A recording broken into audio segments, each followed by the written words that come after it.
Good evening. Today is Tuesday, September 18th, and this is the start of the Hanson Board of Selectmen meeting. This meeting is being televised by Whitman Hanson Cable Access. We'll begin with the Pledge of Allegiance, started off by the Boy Scout Troop 68.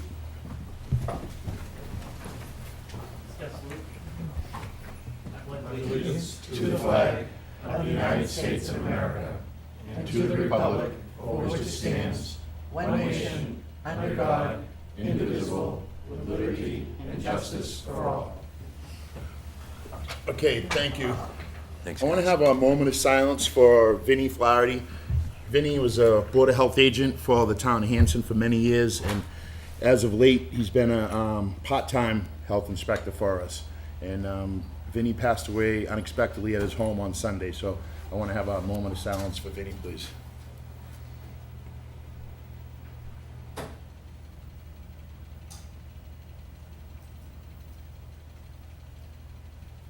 Okay, thank you.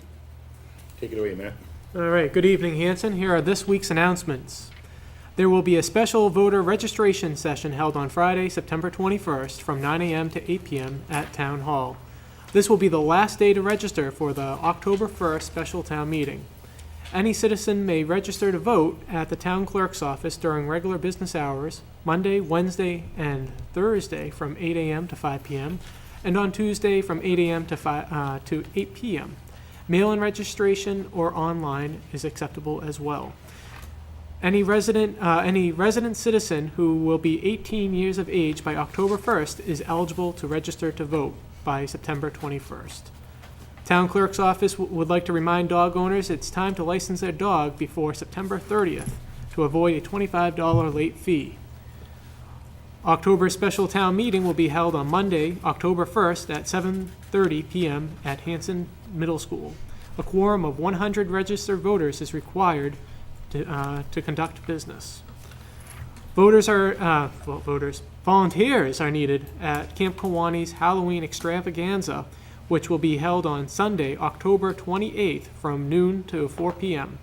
If you'd like to volunteer, please download an application online at officialcampkawani.com or stop by the camp during normal business hours. If you'd like to decorate a cabin decorating applications are also online at officialcampkawani.com. Volunteers are needed on the following committees: the 200th anniversary, capital improvement, cultural council, economic development, elder affairs, finance, Memorial Day Patriot observance, Memorial Field trustees, Recreation Commission, School Repair, and Zoning Board alternate. Applications for appointment and information on the committees are available on the town website at hanson-ma.gov. Vacancies on the following elected boards: Board of Health and 2 members on the Hanson Housing Authority. Applications for appointment and information on the committee is also available on the town website. Upcoming meetings: the final Plymouth County Hospital Committee will be meeting tomorrow, September 19th at 5 p.m. The TIF Committee will be meeting tomorrow at 6 p.m. The School Committee will be meeting tomorrow also at 6 p.m. McQuon School Reuse will be on Thursday, September 20th at 6 p.m. Selectmen meeting on Tuesday, September 25th. This will be the town meeting preview at 7 p.m. And the 200th anniversary will be meeting on Thursday, September 27th at 7 p.m. The Selectmen meeting will be on October 1st at 7 p.m., just before the special town meeting at 7:30 p.m., both at the Hanson Middle School. Okay, thanks, Matt. Okay, new business. Boy Scout Troop 68 request to use the Town Hall Green for an annual pumpkin sale on October 19th through the 21st, and a flag retirement ceremony on Monday, November 5th. One of you guys want to speak on that? Good evening. Hanson Troop 68 would like to request and use the use of the Town Hall Green to hold our annual pumpkin sale from Friday, October 19th through Sunday, October 21st. Friday night, we would request use from 4 to 7 p.m. Saturday and Sunday, we would request to use it from 8 a.m. to 4 p.m. This year, Troop 68 would also like to request the use of Town Hall Green to hold a flag retirement ceremony on Monday, November 5th The flag retirement will consist of a ceremony where we will explain why Scouts are allowed to retire flags. We will then use a half drum raised off the grass to retire the flags. We would like to request use from 5 to 8 p.m. Okay, excellent. So I'm looking for a motion for the use of the Town Hall Green, October 19th to the 21st, and also Monday, November 5th. So moved. Second. Motion's been made and seconded. Any questions? Nope, good job, guys. Yes, excellent job. All those in favor? 5-0. Thank you, gentlemen. Okay, next we have Mass Office of Business Development. Discussion regarding the tax incentive financing, which is item 2 on your iPads. Mike? Thank you, Mr. Chairman. Unfortunately, Maria is not able to join us this evening. She will be actually joining the TIF committee tomorrow for its meeting, and will sit in with us as we have a discussion with the proponent as well. I did want to the degree that I may be able to answer questions by the Board of Selectmen in regards to the TIF process, to certainly avail them of that opportunity. Very briefly, the TIF process, it's simple in some senses. A proponent, a company, a developer comes before a town that is allowed to authorize a TIF. You need to be part of an economic target area, which the town of Hanson is. And basically what it allows the town, through town meeting, to decide is whether or not it wishes to give, in essence, a tax break to a business that's looking to start up or expand in the particular community.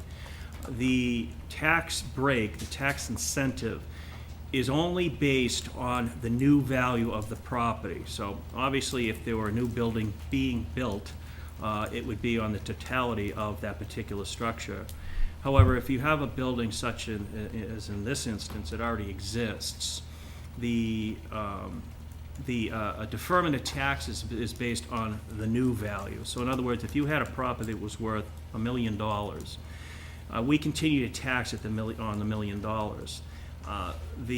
If the property is going to be improved by, let's say, $500,000 with the new additions or so on and so forth, the town then is in a position where it can grant basically a deferment of taxes on that new value. They can be as small as a 5-year commitment, but as large as a 20-year commitment. It can't go under 20. I can't go under 5, but can't go over 20. But it can be anywhere in between. And those particular incentives, those particular breaks, as it were, can be anywhere from 100% to 5%, dispersed in yearly increments. So in other words, let's say we had a 5-year a TIF agreed to. The first year could be at 100%, the second year could be at 80%, so on and so forth, 60, 40, 20, and then to full value after the 5th year. And again, you could extrapolate that out in any manner over the course of from 5 to 20 years. The board is well aware of the fact that it created a TIF committee, which has met once so far. Is going to meet again tomorrow night, which will then come before the board and then come before town meeting with a recommendation as to whether or not, number one, whether or not to approve the TIF, and number two, in what parameters they suggest the PRIF to take form. So at that point, after a town meeting vote, it goes back to the state for ratification. It's actually a local state agency. There's one, and I think there's 4 of them throughout the Commonwealth. For their approval, they do a review of the finances and make sure all the ducks are in line in terms of votes and whatnot. I'm not aware of any that have ever been turned down at that level. Maybe there have been, but they'd be few and far between. The process usually includes the guarantee that new jobs are going to be created. That is written into the TIF agreement. And there are milestones within the TIF agreement where the town would go back or the state would go back and they would check to make sure whatever was agreed to has been obtained. So if within this agreement or within any agreement, let's say it was proposed that 10 new positions were going to be created, if at a certain point in time there's not significant progress towards the creation of those jobs, the town can go back to the state and recommend the lifting of the TIF. So there is a checks and balances. This is not etched in stone, at least as far as you get the tax break and then all bets are off. There is a monitoring process and there is a clawback process. So we have exit strategy. Exactly, and again, I haven't seen it happen too much, but I have seen that particular thing happen. A few years or so ago, unfortunately, there were a few of them in Weymouth where whatever agreements the company had made had not been met, and the town asked for rescinding of it, and the state agreed, and it went back to 100% taxation. So. Now, Mike, in this particular case, the land is not owned. There's that land versus the building kind of situation going on. Are we working with town council to? Yes. Okay. Yeah, that actually is sort of a duck of different color and horse of a different color. And yes, and actually Marie was going to speak to that this evening as well, if she had been able to make it to the TIF committee. And she will, we will talk about that tomorrow when she comes Okay. in. Yeah. So that's my 2-cent TIF lesson, as it were. But certainly, if you have any questions, if I can't handle them, I'll get you the answers. But it's fairly straightforward, and it really is an incentive. The town of Hanson, for years, as far as I'm aware, has really been eager to attract business for obvious reasons, to offset the tax burden on the residents. But in addition to that, economic development is other things as well. That's quality of life. It's the opportunity to have some decent jobs in town as well, and it's to attract people from outside of town to spend money in town. So it's really a lot more than just the increasing the tax base.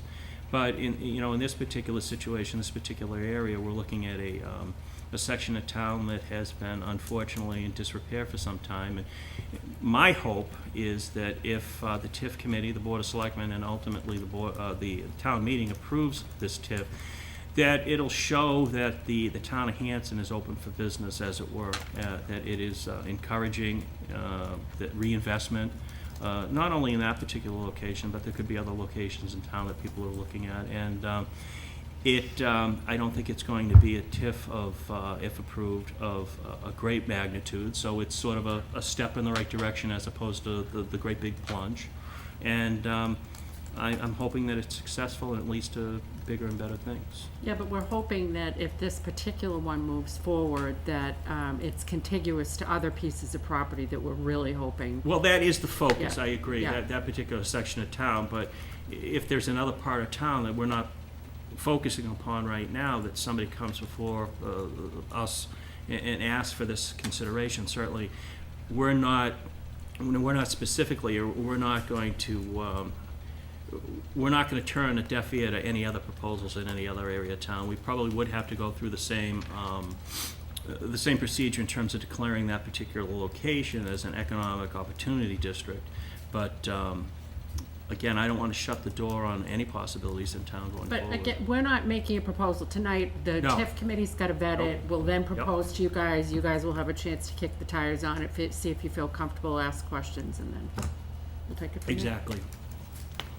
Okay, next we have, while we're on the subject, vote the resolution to adopt the economic opportunity area designation. So we voted on this before, but I understand there's a couple minor changes in the law, Mike, since we voted on it the last time? Well, it was quite a strange situation. The board voted to designate the area as such. We forwarded the forms to the state, and of course you forward something to the state, and sometimes it falls into a black hole. By the time that they got around to trying to act upon it, the law had changed. So it has been the suggestion of the woman who was going to be with us tonight that just to make sure, and she's a little befuddled by the change in the law as well, but she feels confident that if the board votes again this evening, and we also have a question on the warrant for October the 1st, that we will cover all possible bases in regard to this new law. So in other words, we would rather see us do too much than too little, and we certainly don't want to delay this anymore by any sort of missteps in terms of the law. And So where is the miscommunication. change in language, Mike? Is that Did you see articulated? the email, Laura, on item It's, 2A? yeah, Kind of explains it's it. an email from Maria, and right, the second paragraph, Item 2A. All right. the motion will be, the board hereby resolves to adopt and submit an Economic Assistance Coordinating Council for the approval of the Economic Opportunity Area, referred to as Yeah, Main Street. Right on the yeah, as previously voted. Mine came through. Mine's not updated, so it's Yeah, fine. you can read mine. Okay, It's second paragraph, this one right there. okay. So I make a motion that we resolve to adopt and submit to the Economic Assistance Coordinating Council for approval an economic opportunity area referred to as, What's gonna go in that spot? there's blanks there. I could make things up, I am creative, but, No, no, October 1st. yeah, as previously voted by the Board of as Selectmen. previously voted by the Board of Selectmen, on this, September 17th, September 18th, 2018. Motion's been made, any seconds? Second. Okay, motion's been made and seconded. Any questions? So we're going with today's date? Mhm. Okay. Any more questions? All those in favor? Okay, 5-0, thank you. I'm gonna go out of order a little bit on new business. I'm gonna go down to the discussion on possible vote of street acceptance policy. What I'd like to do is hear first from the planning board, and then any pros or cons regarding the policy, brief discussion here, and then unless anybody's opposed, I'd like to take it under advisement and bring it to a vote probably the next meeting. Okay, so Deb, if you want to speak to it first, and then anyone else that wants to speak to it, then we can go from there. I will. Sorry to put you on the spot. Right, well, this wasn't really proposed by the planning board, so this came, I think, from the select. Well, yeah, the genesis of this was, we had had some discussions with some individuals and members of the Board of Selectmen, and we had approached town council in terms, and it was several months ago, in terms of putting such a policy together, which was delivered to the planning board for, their consideration, I don't know, a couple of weeks or so ago, and the Board of Selectmen's had it for a little while. But the fact of the matter is that this particular policy weighs heavily on the input of the planning board for the selectmen to do what the policy says. So the reason that the planning board has been invited here this evening to include yourself as town planner is to get any feedback from the board, from which the Board of Selectmen is going to get recommendations as to moving forward on accepting a street or not. So I thought it was important that the planning board, have the opportunity to speak to any issues, to hopefully, between the two boards, come to an agreement that this particular policy looks good, and the Board of Selectmen then either tonight or at the next meeting can move forward on adoption. But to be clear, this is our policy. Oh, yes. And at the end of the day, the Board of Selectmen Yes. is the body that's responsible for Yes. determining whether a road will be made public or not. That's correct. Okay. I just want to add to that, the selectmen will lay out the road and it goes to town meeting. Right, exactly, yeah. So, We're the recommending body, yeah.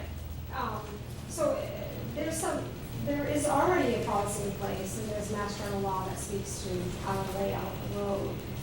That basically, as Laura, Ms. Kennett has said, the developer will come to the selectmen, ask them to get the road accepted, or to lay out the road. The selectmen will then refer it to the planning board for recommendation.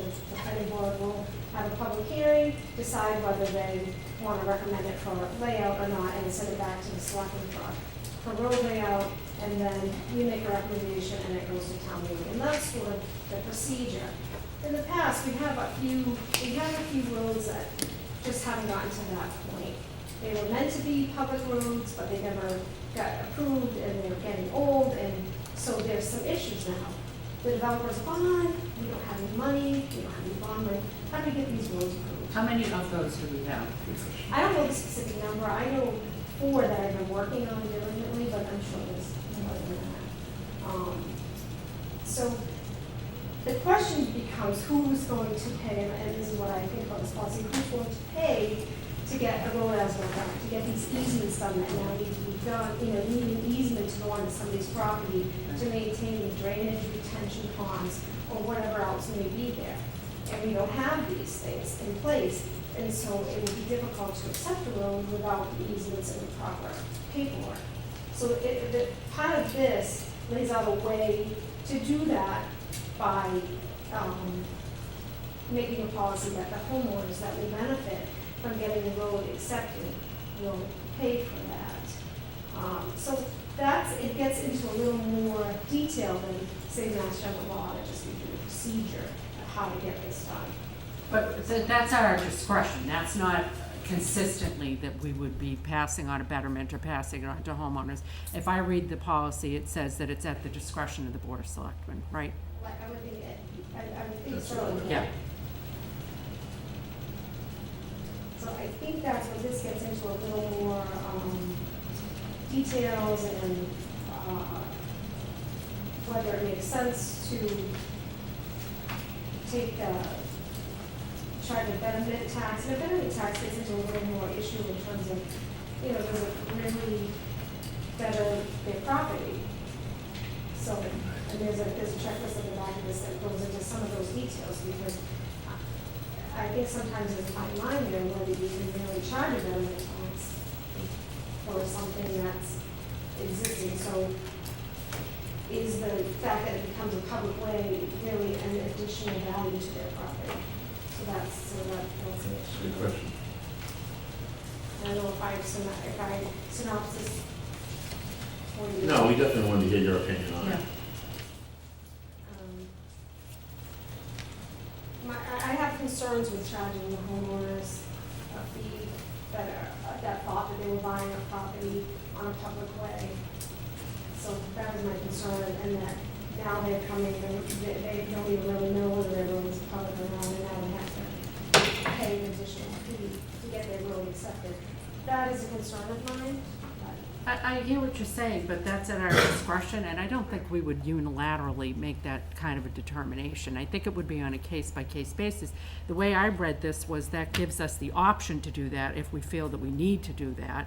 But I can't imagine a time that the board would unilaterally, without talking to the neighbors, without talking to the homeowners, try to find some equitable solution. I don't think we're gonna be heavy-handed and just say, you know what, every time we find a private road that needs to go public, if there's improvements that need to be done, we're gonna charge a betterment fee. When I read 11 in this policy, it's just a proposed policy, it's a work in progress. You know, we can take this and do whatever we want with it, really, because it's our policy, we're kind of making that up.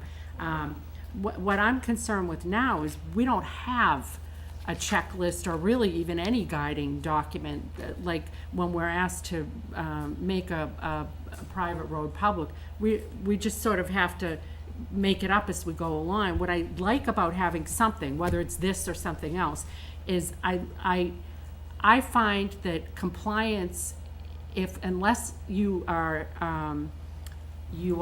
consistently compliant and applying the same rules to people, it's called favoritism, and I have a problem with that.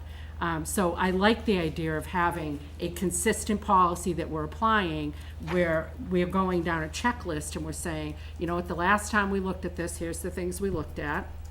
Okay, this checks off those boxes, or it doesn't check off those boxes, so therefore we're gonna do this, we're gonna talk to them about that, I just like the idea of having a framework, because we're not the planning board. Okay, we don't have that expertise, and certainly we're gonna ask Mr. Brown for his thoughts, because he's got a huge role in this. We'll ask planning for their thoughts, and whatever other, supportive staff we need to help us make that decision, the experts, because we're not the experts, it's just we're the ones that have to recommend it to town meeting. We have to be comfortable with that recommendation. But at the end of the day, I think our role is really what is in the best interest of the town of Hanson. I hear what you're saying about the homeowners, and I absolutely would not want to place any undue burden on any homeowner. But our role, what the oath of office that we take, is what's best for the town of Hanson, and that's kind of like where I come from. And within that, try to equitably figure out how can we make everybody happy, which is sometimes an impossible task. But I just want to bring you to section 3 here, because I don't know where it says it's discretion. To me, I read it as the proponents for the layout of the way. So the developer's gone, but the homeowners want to get this road accepted. They have to pay the cost. So I don't read in there that it Well, I says- was reading really 11, the betterment section was what I was referring to, because that's what you were referring to, was betterments, and that we would unilaterally be having people pay the betterments. So you're saying that you think that in the event that there's a road that is private, that hasn't been made public, that the town should pay for I those think studies there's to be done? I think there's different circumstances. I think there's private roads that were meant to be private roads by the developer. I think that's a totally different situation than a road that was always intended to be public by a developer, but somewhere along the line, the Ts didn't get crossed and the Is didn't get dotted, and it didn't happen, the developer's gone. So, and just, the planning board is trying to put some more rules and regs. We've discussed changing the rules to make sure that this doesn't happen in Yeah, the future. yeah. So moving forward, hopefully that doesn't happen. But I think it's a matter of, you know, when you buy a home and you're expecting it to go and be a public way, and then 15 years later, you have to pay for that to happen. I just think it's an unexpected cost. I mean, I think at some point, it's errors that have been made along the way, and I don't know that. So are you saying that in essence, the town has made errors, and I'm not blaming any particular boards or, you know, but in essence, that by virtue of not following through on the things that you guys are prospectively gonna put into place to make sure that people are stepping up and doing the things they're supposed to be doing, by virtue of not having those, you know, protocols in place, that we, as a town, have some responsibility for why it resulted. Undoubtedly, the homeowners, caveat emptor, you know, you buy someplace, you've got a responsibility too. Okay, I see where you're coming from, on that. I think, well, I'd like to hear from Mr. Brown if, you know, I don't know if Deb had anything else she wanted to add. Yeah, is Mr. Brown? Yeah. Deb, thank you. We'd like to get your opinion on this. First of all, we're just talking about there, that's true, some of the stuff has fallen by the wayside, but there's a number of them that have had incidents where the developers passed away, it wasn't completed, the developer's gone bankrupt, Yeah. it wasn't completed. Well, there are some cases where the developer just isn't gonna comply, and it hasn't come up to codes, and the road was never put up to be accepted because it didn't meet the requirements. The state has a lot to do with this, what we can accept and what we can't too. They have to meet certain requirements, so I don't think it's all because a board or a committee or a department has missed something. I think a lot of it's been, a lot of it falls back on the developer. Maybe we need to get a bigger bond when we do things, I don't know. Is that something you guys are looking at? I definitely think my board is very cautious moving forward, and they're well aware of these tax issues. So yes, they're very conservative in holding the bonds and the lot covenants. So how do we get a size of the scope of what we are talking about? Like, I feel like this could be bigger than a bread box. I don't know how many. For your next meeting, Okay, all right. a list of streets, a list of residents, but we basically still have a little bit of interest in that. We have taxpayers that are in there. Emergency vehicles have Yeah. to be able to get in and out. We plow them, we treat them, and I sweep them and I clean the drainage out, because eventually, we're gonna own this somewhere down the road, I figure. So how do we, so that's good if we can get a size of the scope of it. And then how are we prioritizing amongst all of these competing streets that might need to become public but are queued up or stuck in limbo? Like, how does that, It's not mine, do people come to you guys, or? So, yeah, sometimes the residents will call and say, you know, we're really interested in getting, you know, since I've been here, this work has happened a couple of times. So I try to research it and, you know, I know some of glitches, you can't approve this if you don't have this, this, and this, you can't approve this one because you don't have this and this, and I try to work on it, a couple of them, I've been in touch with the developers, there's different issues with each one, and why I can't move it forward to get it to the town meeting. So, okay, so, but in other words, we wait for people to come to us? Is that how we, I mean, I know it's not ideal, but, you know, it sounds like there's like a lot, maybe potentially more than a handful, we'll say Like I said, that. I have 4 on my list of like, that I've been given disabled these 4 are, you know, relatively done and ready to go. And I'm trying to reach out to the developers to stop the ball rolling by giving me what I want. But the longer they wait, the more of a punch list becomes on the road. Well, and probably the longer you wait, the less likely there is somebody at the other end that you can even contact to hold accountable for. It gets more complicated Yeah. with these easements. One of the things that I want to require going forward is that we get the easements from the developer prior to releasing any lots. So before he sells anything, we have to get those, we take, you know, the drainage retention pond easements. But what happens is once it's sold, I need easements from every homeowner that has a drainage easement, you know, retention pond on their property, not just one developer. Now I have to get, you know, now I potentially have to get 3 or 4 or 5 easements drawn up and signed. And technically, you know, we're supposed to get their bank, their mortgage holder to subordinate that and say, yeah, it's okay with that. Right. Town council has said, you know, you do, if you can, you can, if you can't, you can't, and I understand that as well. So it gets a lot more complicated if the process doesn't get done right in the beginning, in terms of trying to get it done. So what I hear you saying is you're not opposed to a policy, you just would like a little more latitude and not necessarily that it's always going to be, like, for instance, you pointed out to section 3, maybe that would say something like at the discretion, or so that it's not always gonna have to be. Exactly, I'm not at all opposed to a policy. I'm more opposed to, and not that I'm not even saying I'm opposed, I think it's something that needs to be given great consideration if you're really gonna charge these people. And I don't know that you can, at your discretion, I think there are different circumstances. Right. But I worry about the favoritism. Like, okay, so you didn't make them pay, you're making us. Oh, yeah. My other thoughts on this is, you know, we require as-built, we require this, and this. I mean, for roads that have been in place for 20 years that are not public but meant to be public, we don't have as-bills now. I mean, do we need that? There's plenty of roads in this town that we don't have as-bills for. Do we need that? Can we say, okay, we're gonna waive that requirement because we don't have a developer to pay for it, and we're gonna just accept it as it is and move forward? Things like that may bring the cost down, so if, in fact, the homeowners had to pay, it would be a lot less of a cost. Okay, that makes a lot of sense. I know Kate took a look at this and she was okay with the policy, KEJ, I believe. They were fine with it, but of course, we're the ones who have to implement it. So I wouldn't want to have something that, you know, you think is hemming us in necessarily. And I think Mr. Brown might have something else. Good, Bob. Just one more thing, Kenny. We also have to remember before we take one that isn't quite up to par, the town does not fund any road money for road construction. We have money for drainage, but not road construction. And these private ways do not qualify for Chapter 90 use until it becomes public. They don't qualify.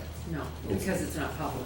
I think at that point, It says here that if the board was to move in And such a children. direction, I think we would have to go to town meeting and request the money through some sort of a funding source, whether it be free cash or a bond or what have you.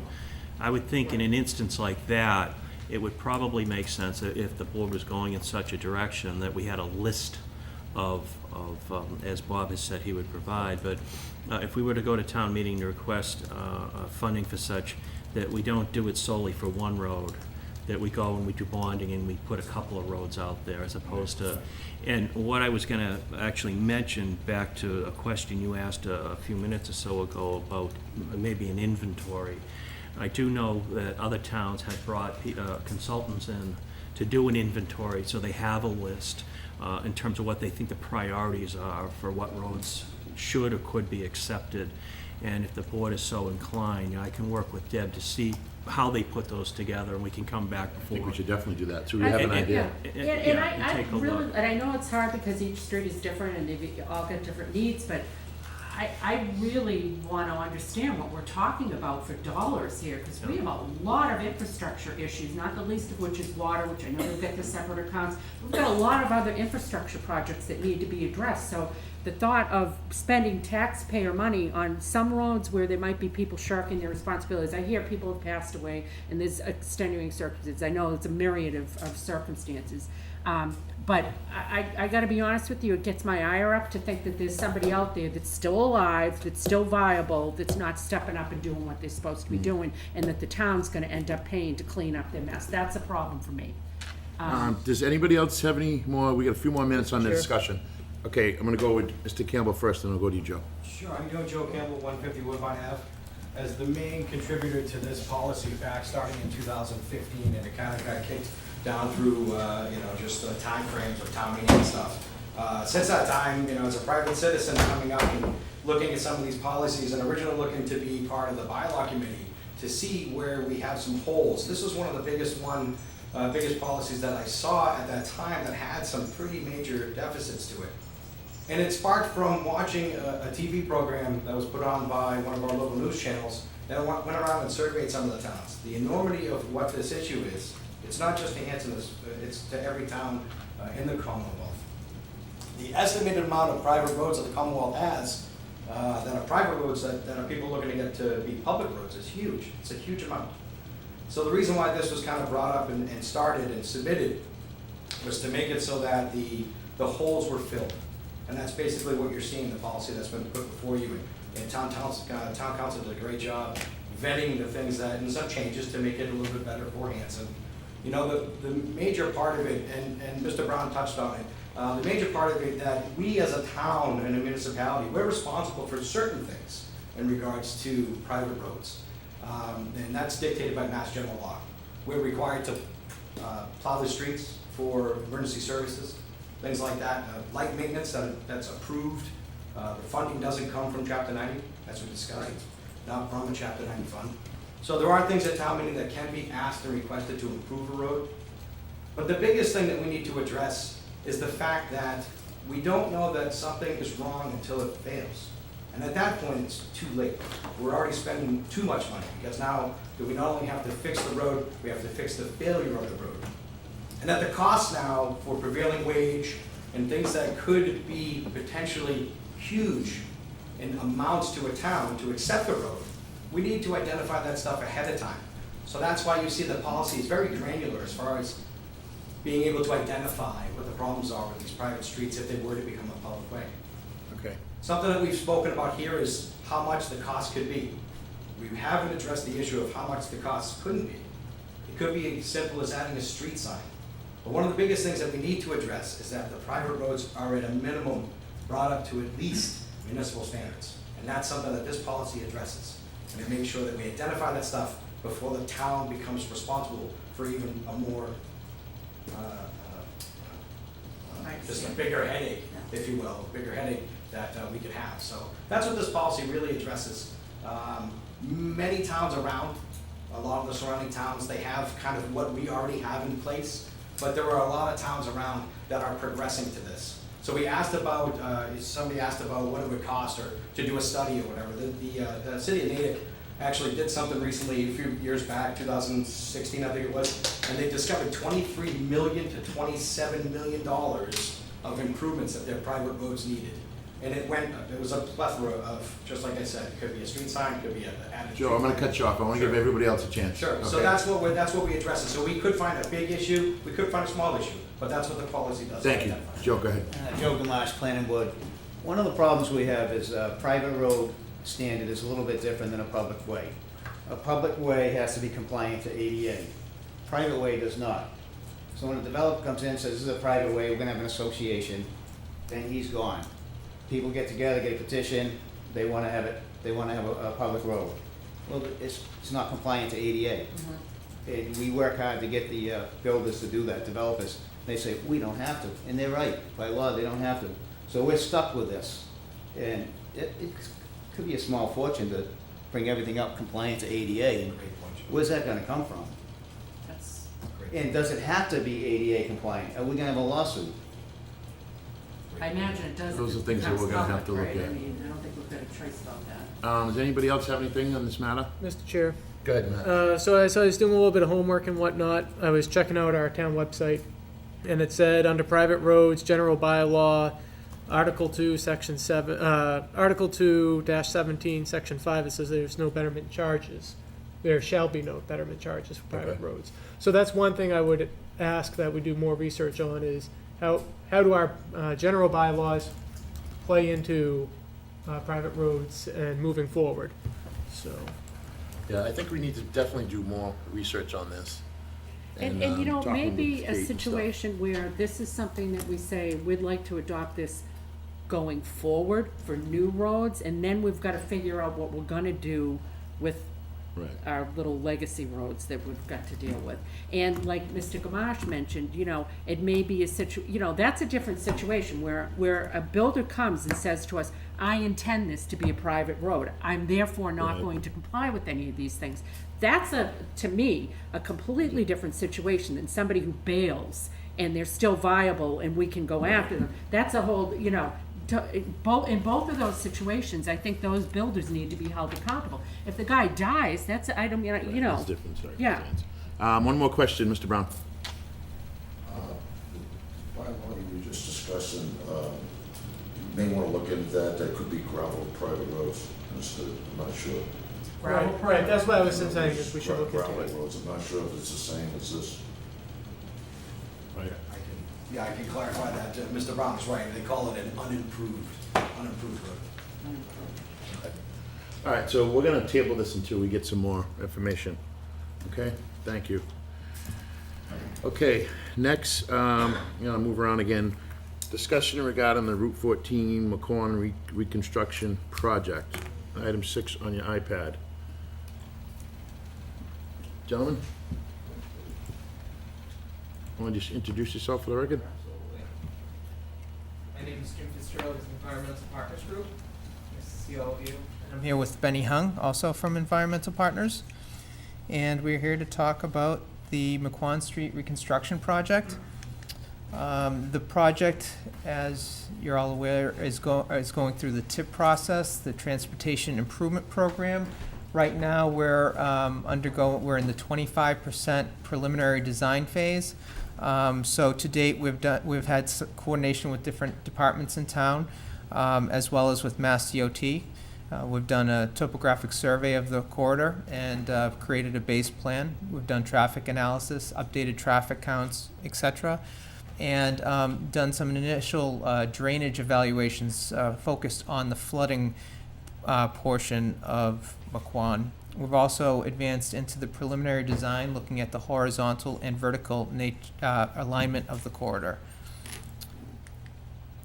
So tonight, what we're looking to do is first go through a real brief summary of the project, and then get into really 3 key components that we're hoping to get some resolution on so that we can incorporate those design components into that preliminary 25% design submission that we're preparing.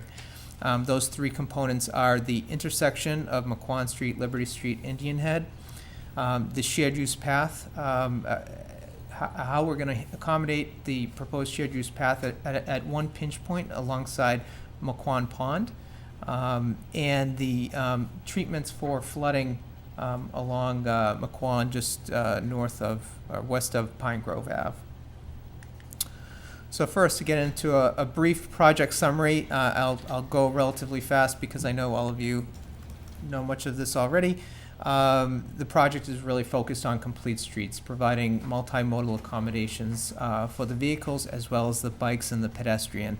We're looking to address gaps in the infrastructure for those alternative modes of transportation. We're looking to address safety deficiencies because of poor sightlines, as well as flooding problems along McQuon.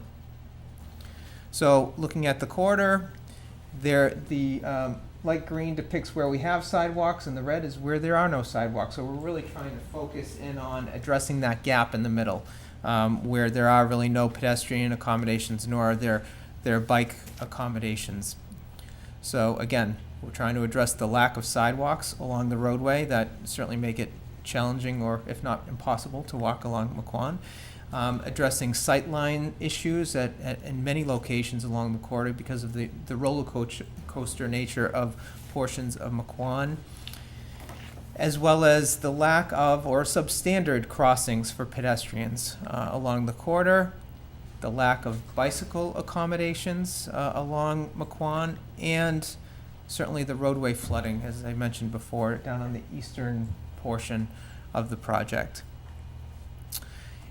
Through the series of public meetings and meetings with all of you, the selected preferred treatment for the corridor for the corridor, is a shared use path. It's an accommodation that's outside of the vehicular stream of traffic, provides safe accommodations that are also very comfortable for bikes and pedestrians, regardless of the age or ability. Along a corridor like this, where it's a bit of a roller coaster, it's really a treatment that promotes bike and pedestrian usage, as well as makes it realistic, quite frankly. So the shared use path is currently being proposed along McQuon from the town line down to School Street, where there would be a hub of sorts connecting down to the school, down the western side of School Street, connecting down to the school. Along the remainder of the project limits, what we're looking for is conventional bike lanes and sidewalks. It feels a little bit wider through this area. But also what we're trying to do is we don't want to dump off a shared use path at an awkward location, such as at a funeral home, for instance. It just doesn't make too much sense. So that's what we're looking for currently for accommodations. And along the middle of this is a little bulb of land, town-owned land, that would serve as a real nice destination for outlooks onto McQuon Pond that could be used as just for benches or destination that would fall right alongside that shared use path along the southern side of roadway.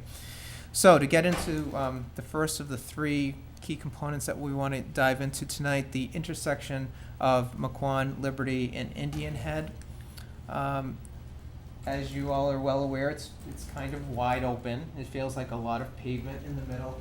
The right turn from McQuon onto Liberty Street is a little reminiscent of a highway on-ramp. Really not necessary for this kind of a location. There's also an unusual situation where we have an extra stop sign along an approach that you ordinarily wouldn't expect it. Typically you have all approaches as stop sign controlled, or just the side street, which would be McQuon in this case, but here we have an extra one, so it's a little awkward when your vehicles aren't sure on what the vehicles are doing in the opposite direction. So one alternative that we've identified is very similar to the existing configuration, where we maintain a T intersection where McQuon Street is stop sign controlled. We tighten up the approach a little bit, just making it more conventional of an intersection and less like an interchange. We're looking to add in an exclusive left turn lane to accommodate the left turn traffic coming from Liberty, turning left onto McQuon. This way, those left turn vehicles are not blocking any through vehicles from passing by them. We would only need a relatively short distance of left turn lane for that to happen.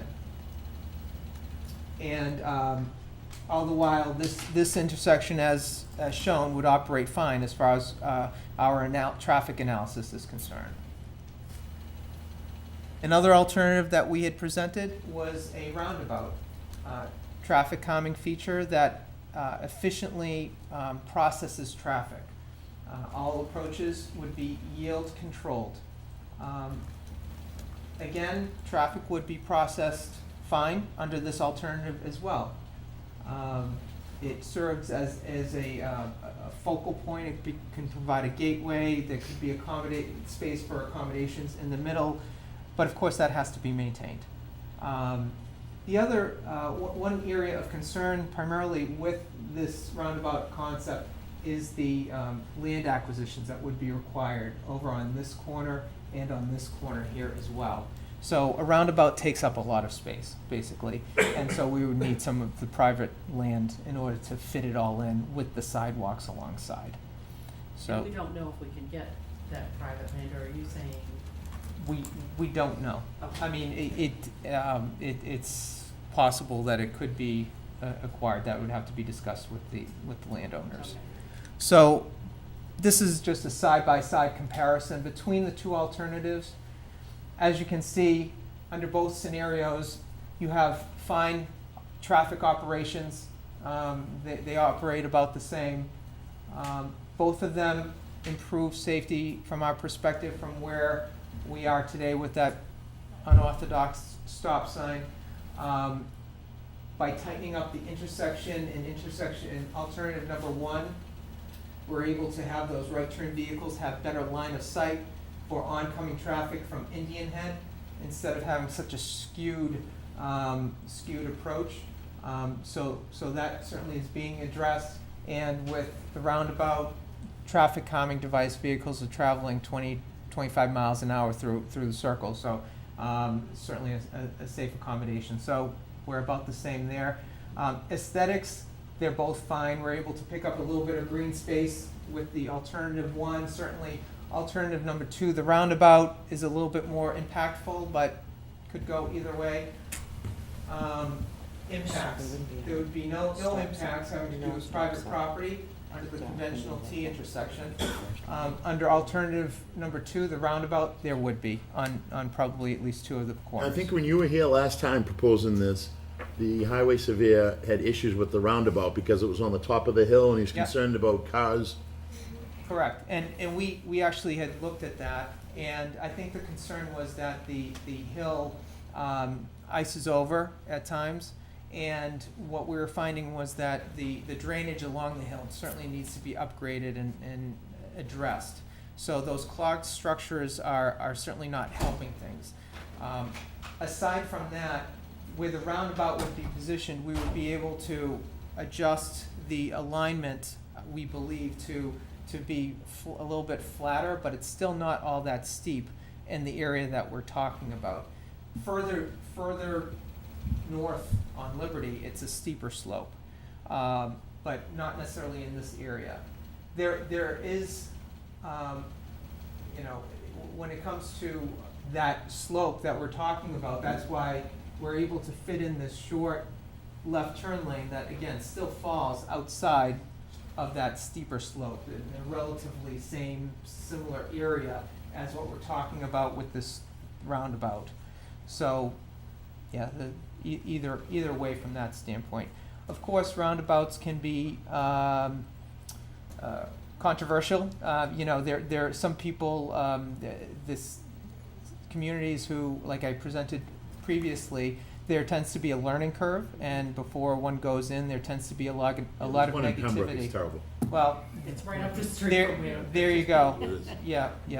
And at the last meeting that we had, I think there was some discussion about Pembroke's roundabout as well, and how awful it was, and after the meeting, we drove down there and we found that it wasn't built yet. It was, the islands hadn't been installed, it was just paint on the ground. I believe they were wrapping up for winter. I don't know how it looks today, but that's where it was at the last meeting. But in any case, roundabouts, when they're well designed, operate well. But in this scenario, again, you have options. You don't have to do a roundabout. You could go either way. I guess from our earlier conversations, what we were trying to do is show this as an alternative, because quite frankly, as part of the Mass DOT process, they're requiring that we consider roundabouts at the major intersection. So we have to present it anyways in our analysis to the state, but But I think with the land factor on the roundabout, that Yes. this is an easier way to get yes, done, if you, in my opinion. I correct. think you've got Can we hold questions till he's done, please? Thank you. Go ahead. So that's all I have on issue number one, the intersection. Questions?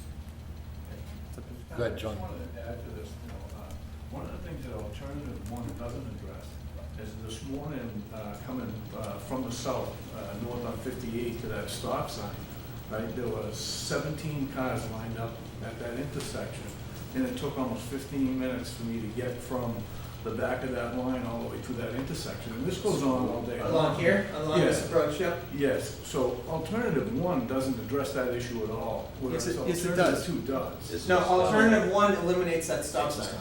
So. So then this that will would operate stress- as a normal T intersection, Okay. so traffic can flow this way, north-south. So cars coming south will have to stop and wait, or?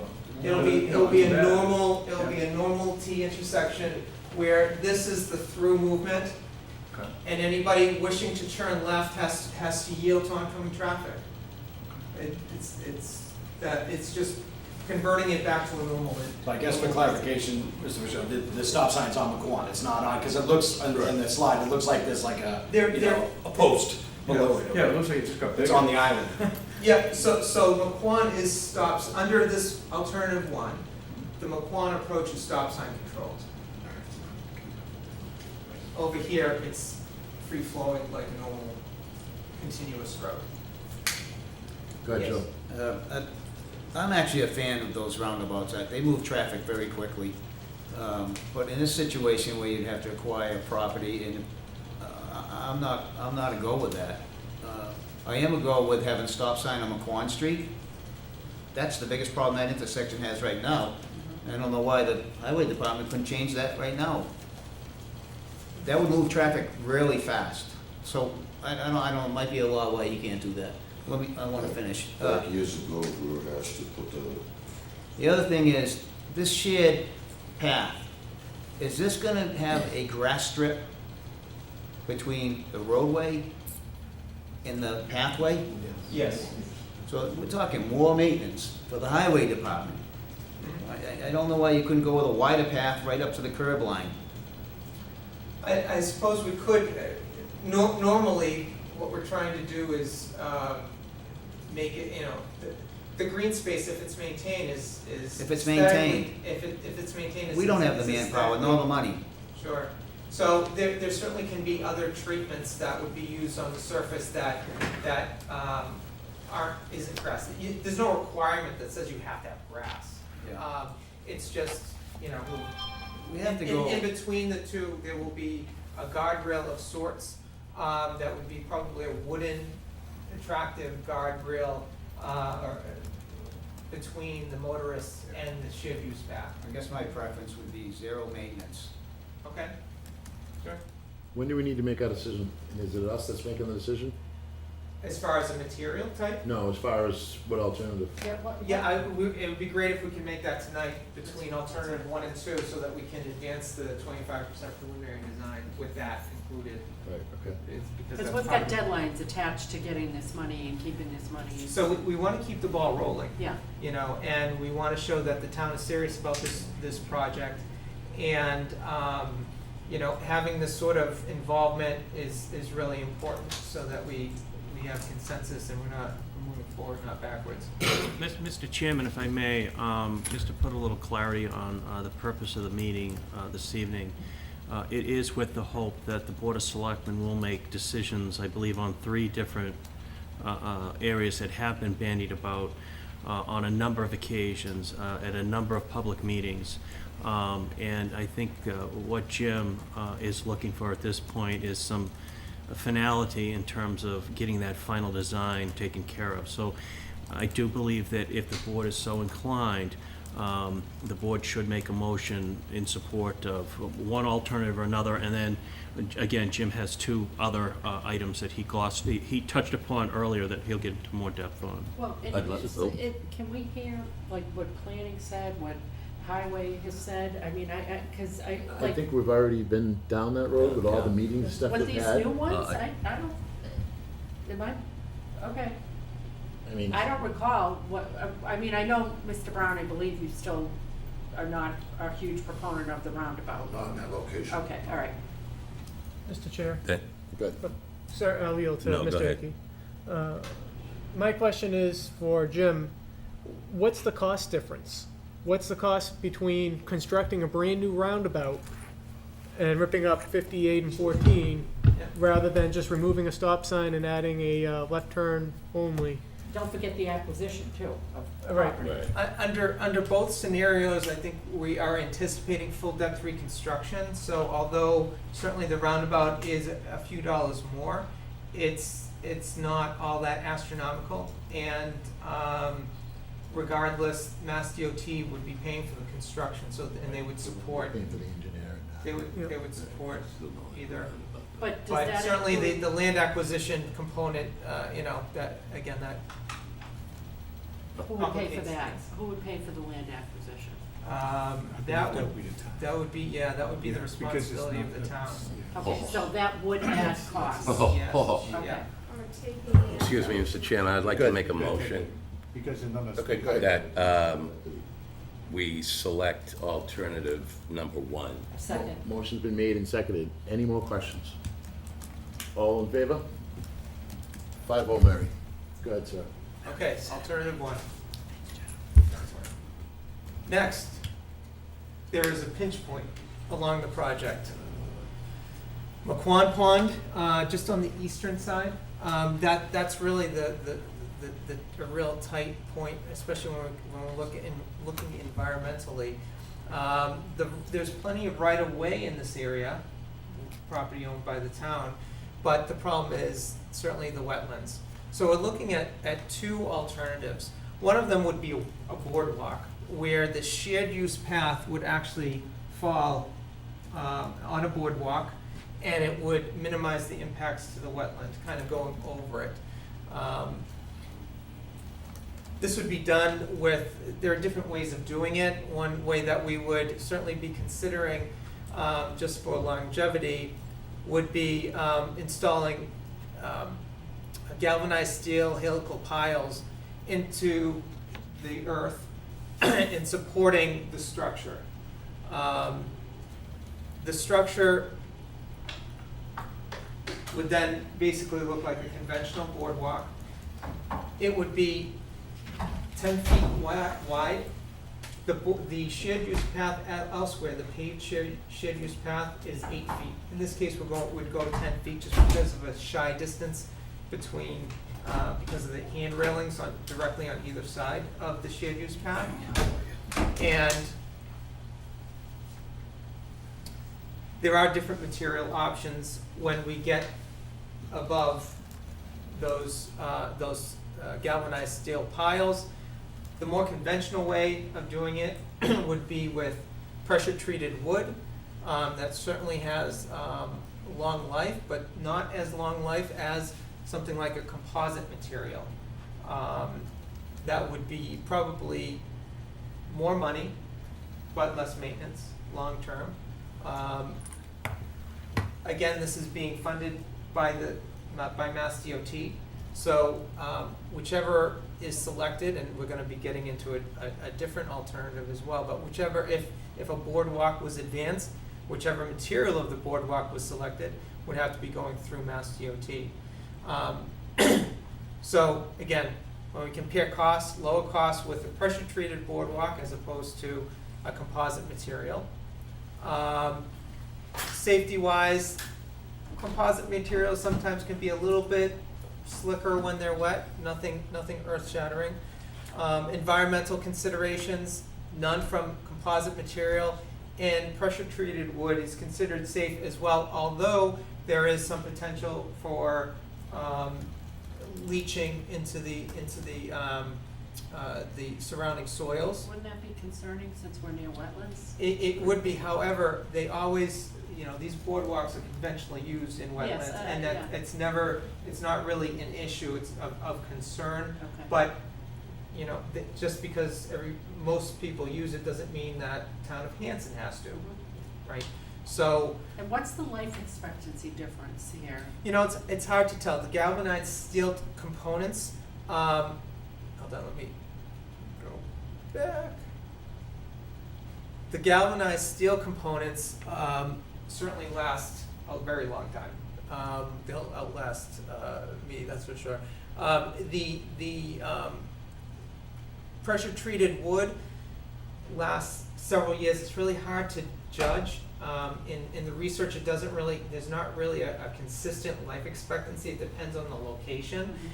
And I guess when you're incorporating, if you were to incorporate something like composite materials, where you're using them as the surface planks and potentially encasing the joists that are pressure treated, you're really expanding the life expectancy of that pressure treated wood, because it's essentially protected from the elements more than 100% decking made out of pressure treated wood. So, can you give me a ballpark? I just wanna know, at what point would Hanson have to step up and have to redo this, or, 15 to 20 years. okay. If it was the 100% pressure treated wood scenario. And what about the Well, the composite doesn't go, Okay. that doesn't change. The only components would be the joists underneath the composite materials, but again, those are, depending on how it's designed out, those could be essentially be protected somewhat. So if by I the hear what elements. you're saying, we're not paying for this Yes. piece. The composite has a longer life expectancy. Right. Though the other material potentially could leach. I don't even see how there's a choice here. Do you guys? I agree, except for, Okay. didn't you say there was a third option? Yep, there is.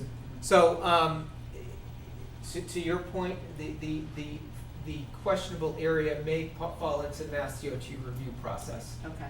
You know, depending on what they kick back with. Is it possible that they might say, well, if you're gonna do a boardwalk, just go do what everybody else is doing through wetlands and go 100% pressure treated?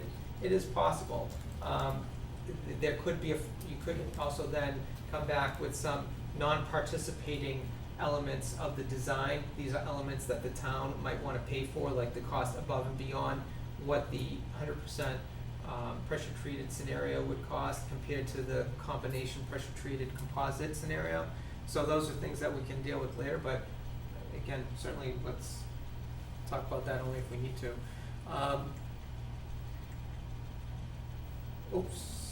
Sorry. So this is the other alternative, which has obviously a lot more impacts on the wetlands. That would be installing a retaining wall and filling the material, doing replication, wetland replication elsewhere. So this would involve impacting the wetlands of the pond. Different types of walls can certainly be looked at, but again, you're talking about more impacts. I love the idea of a boardwalk. The idea of a boardwalk is much more aesthetically pleasing, to be honest with you.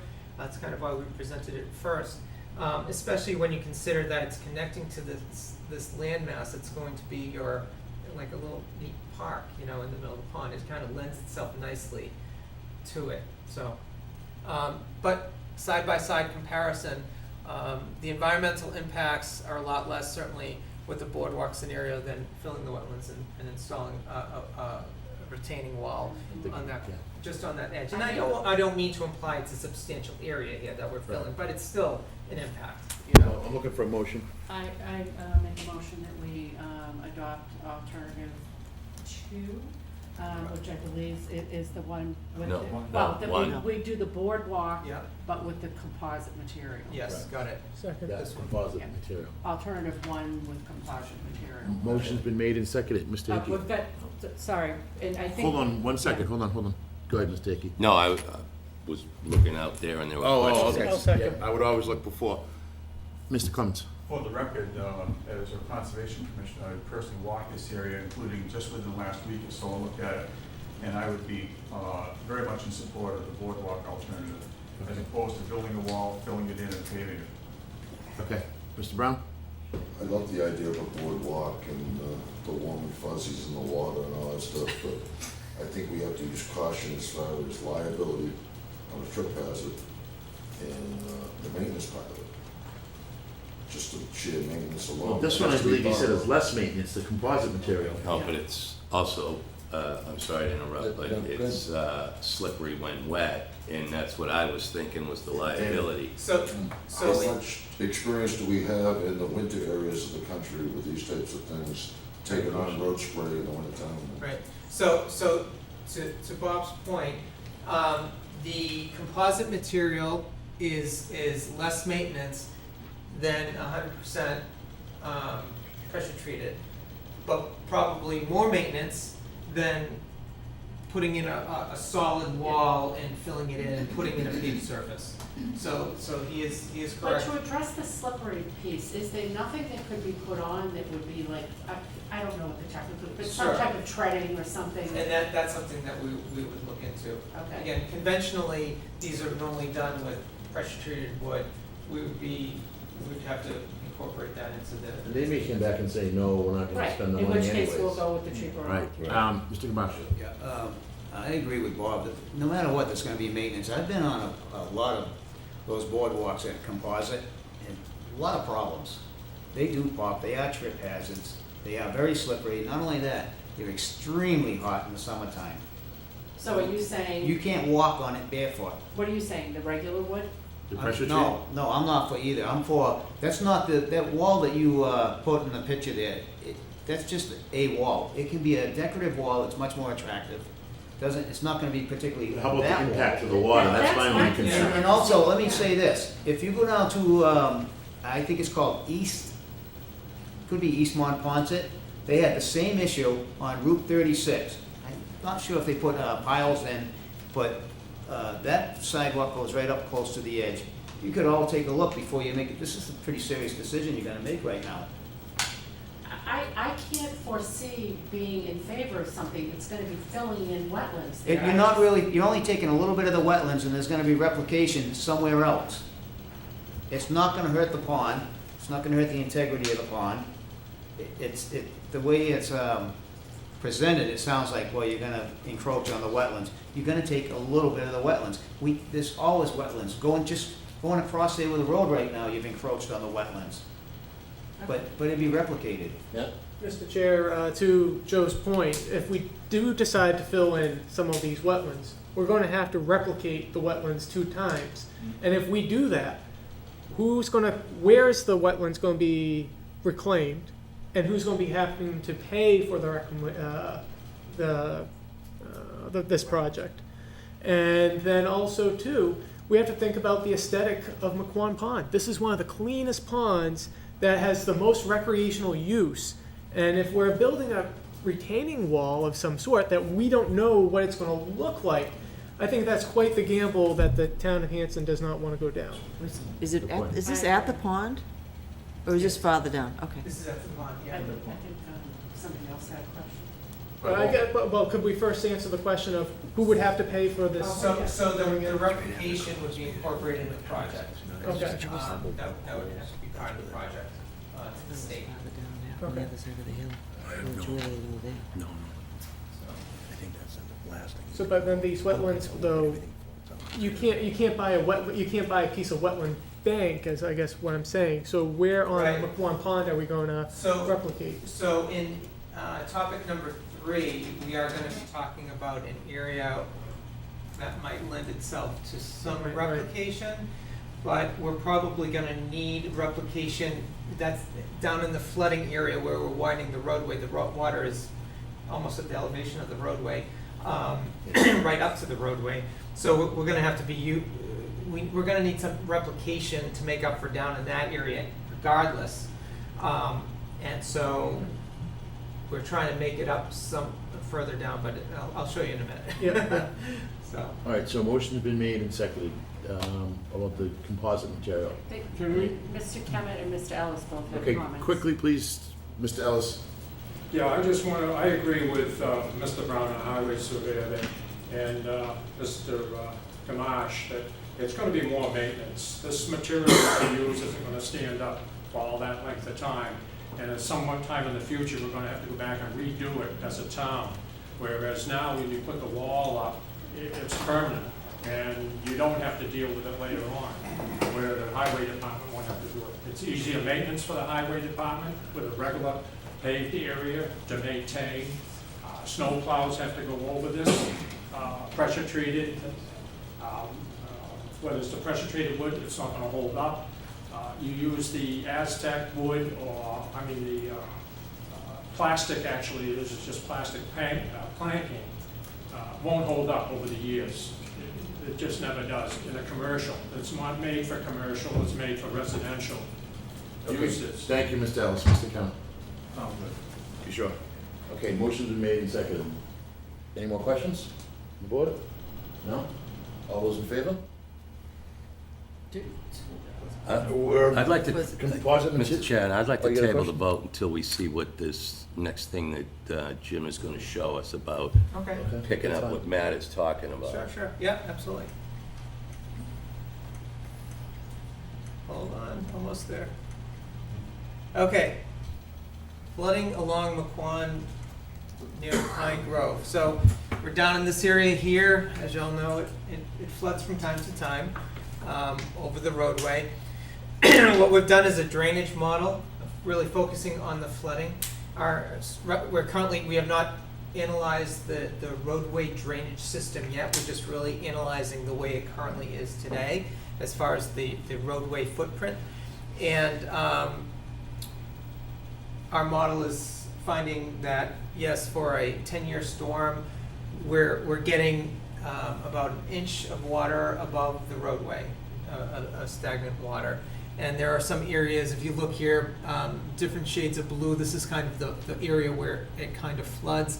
Here's the roadway cutting through. There are some areas of reds and purples which are worse. Those are deeper areas of roadway flooding.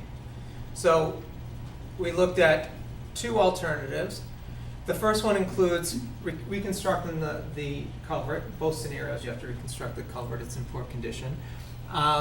And then from there, extending an overflow pipe that cuts into the town property about 440 feet in distance, allowing the runoff to overflow. We're not looking to drain the wetlands. We're just looking to catch the overflow when it gets too high before it flows into the roadway, basically, and running it downhill over 440 feet. And that red area that I was talking about before is gone. The roadway is dry. And the extent of flooding is a little bit diminished during a 10-year storm event. What I was referring to before about the wetlands has really to do with in this area here. Under this scenario, what we're looking to do is, because it flattens out a little bit in this area, there are wetlands over here. We're looking to alter the grade down in this area a couple of feet. And so that could lend itself to some additional wetland replication area over here. Because again, over along either side of the roadway, we're widening because, well, we're essentially holding the roadway width, but we're adding that shared use path. So we're having some impacts, wetland impacts in those areas here that we'd like to replicate. So this might provide that sort of an opportunity down in this area to replicate some of that. At least that's what we're considering at this schematic point. So what I was talking about before with additional replication opportunities, I guess this is kind of the area that I was contemplating.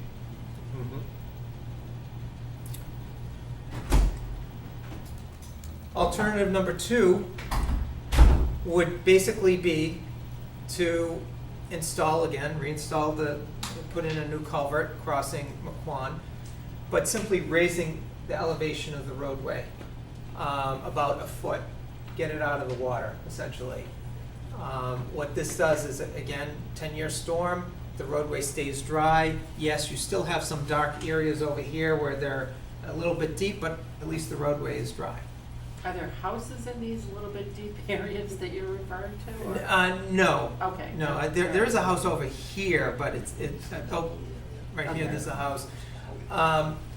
Now, the issue with this scenario is that we're not, by lifting the elevation of the roadway, in theory, that water is gonna go somewhere. So that water gets displaced a little bit further out than under existing conditions. And we're not really improving the flooding situation that some might be experiencing in their homes. And so that's kind of one of the cons on this scenario. And is there wetlands mitigation required here? Regardless, yes, because you're still widening the roadway. Okay. But Jim, is it possible to just combine alternatives 1 and 2 here and do both? Raise the road and have the overflow? I suppose it would be possible. I would probably be questioned on it, but really the point of the overflow pipe is to capture that water that's about to flood the roadway and have it essentially go downstream, go away from the roadway. So there really isn't a need to also raise the roadway even further. Well, those of us who believe in global climate change and watching what we're watching, you know, all over the country, it's like, it's great to hear that, okay, there's a 10-year storm. But what happens when the 100-year storm comes? And why, I mean, wouldn't it be worthwhile to look at that and say, raise the road? Meanwhile, draining it off into, I assume this is the back property of Camp Kawani Right. we're discussing, which is, Sending it over. and we live on an outwashed plain. I mean, we live in a swamp. That piece is Yeah. always wet too, when you go by. I that mean, piece. we're a swamp, so why Here not, we talk about- so why not Yeah, use yeah, it? yeah, it is. I mean, drain it into that wetland there makes sense, but why, I still can't see Does why you the town wouldn't own raise that the road. property that a you're foot. showing that pipe going down? Yes. Showing? Yes. Okay. And so what it would basically, that pipe would go down what's sort of a gravel, it's not really gravel, it's just a access way into the park, and into the woods, basically, and would be for much of that distance, would be following that, but then it kind of bends over off towards the wetlands. Is there an option 3 or is it just option 1 and 2? It's just the two, Just the 2. yeah. Mr. Brown? Jim, based on the roadway, is that possible that could displace some of the water to the people who live on Roller Coaster Road into their backyards? Well, that's what I was saying, yeah, that's what I'm saying, by raising the roadway, it's gotta go somewhere. Because I happened to have been working during that 20-year storm, and when we were pumping down there, we were getting pretty close to the, Will the pipe adversely affect people's homes? No, Okay, but the raised road potentially could. yes. But the combination, The raised road doing without the pipe. both, Doing both, but again, we've got to sell this to the state as well, so they're footing the bill for it. So, you know, they'll probably be looking at comparisons. But certainly we can. I mean, I can't vote for anything that's going to adversely affect somebody course. who's already struggling Agreed. with water issues, so. Right. Mr. Kemet? I just want to ask, have you done a cost-benefit analysis between alternative 1 and 2? What's the price comparison? Yeah, I think we did some comparisons, and the pipe, the option 1 is a lot more than 2, because we have to excavate the pipe, we have to excavate all this, some area, we want that there's a hump in there, so we have to excavate it. About how much Can we're I talking? phrase that a little different? Sorry? What's the cost-benefit? Well, the cost benefits is, Oh, this, long term? a long term, Yeah, for the town, but you know there'll be some maintenance, one's gonna have more than the other, from what I can see. So I'm wondering, for, the purposes of the town, which one of those alternatives is the least expensive? For the town, you're not paying for For the the construction, construction. yeah. You'd be maintaining it. Certainly, if you didn't. this one. If you didn't have a pipe to maintain, it would be less money for the town. But of course, you'd be displacing Yeah. runoff without that treatment, so I guess it depends on what your priorities are. One thing I do want to point out is that regardless, because we're widening the roadway under both scenarios, we will need some sort of short retaining wall. It's not big, but it's because we're widening the road into those wetlands, we are gonna need some sort of short retaining wall in those instances. I like Mr. Bloss's idea, although I don't know if they'll write the check, yeah. you know? Sure. But I would like to, I do like the idea. But if not, I mean, then I don't think we have a choice. No, I mean, it's obviously alternative 1. I agree, yeah. Yeah. You know, one of the, just to your point, one of the things that we were originally looking at was when we started, remember I mentioned that we're cutting in 2 feet here? Right. This actually came up during our meeting. was that we're trying to hold the existing elevation at the outfall over here.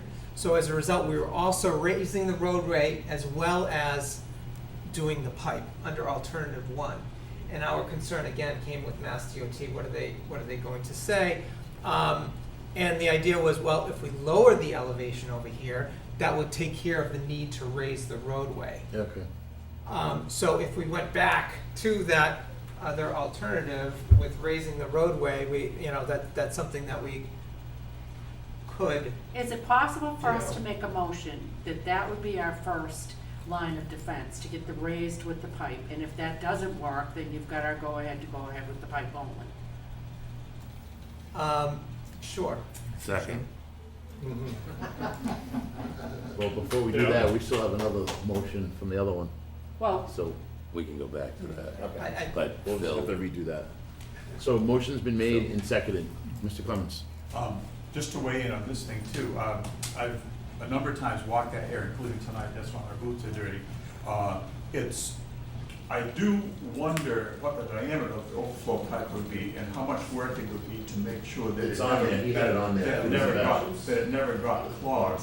Because of the clog, that's an issue. 18. However, No, that's a culvert. Oh, we're talking about the diameter of that 400 long pipe. Uh, However, It's 15. it I think it's about 15. it inch actually, pipe. I'm sorry? About 15-inch pipe Was it that we're 15? using it. Okay, I don't know what the mechanism would be for assuring it stays in your rotor or something. If maybe there would be clean outs, or at least somewhere along, there's a high point. So you'd have to essentially make a very tiny Panama Canal from here to down to the wetland.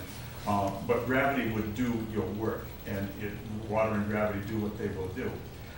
I would just point out for the public perspective that both this section here and over by the pond, it's a legacy from what happened about 120 years ago when they put in the water main from Big Sandy Pond to the Avenue Rockland recipients of water there. So we are right now reaping the benefits and challenges from wetlands having been filled and altered way back before there were standards for these things.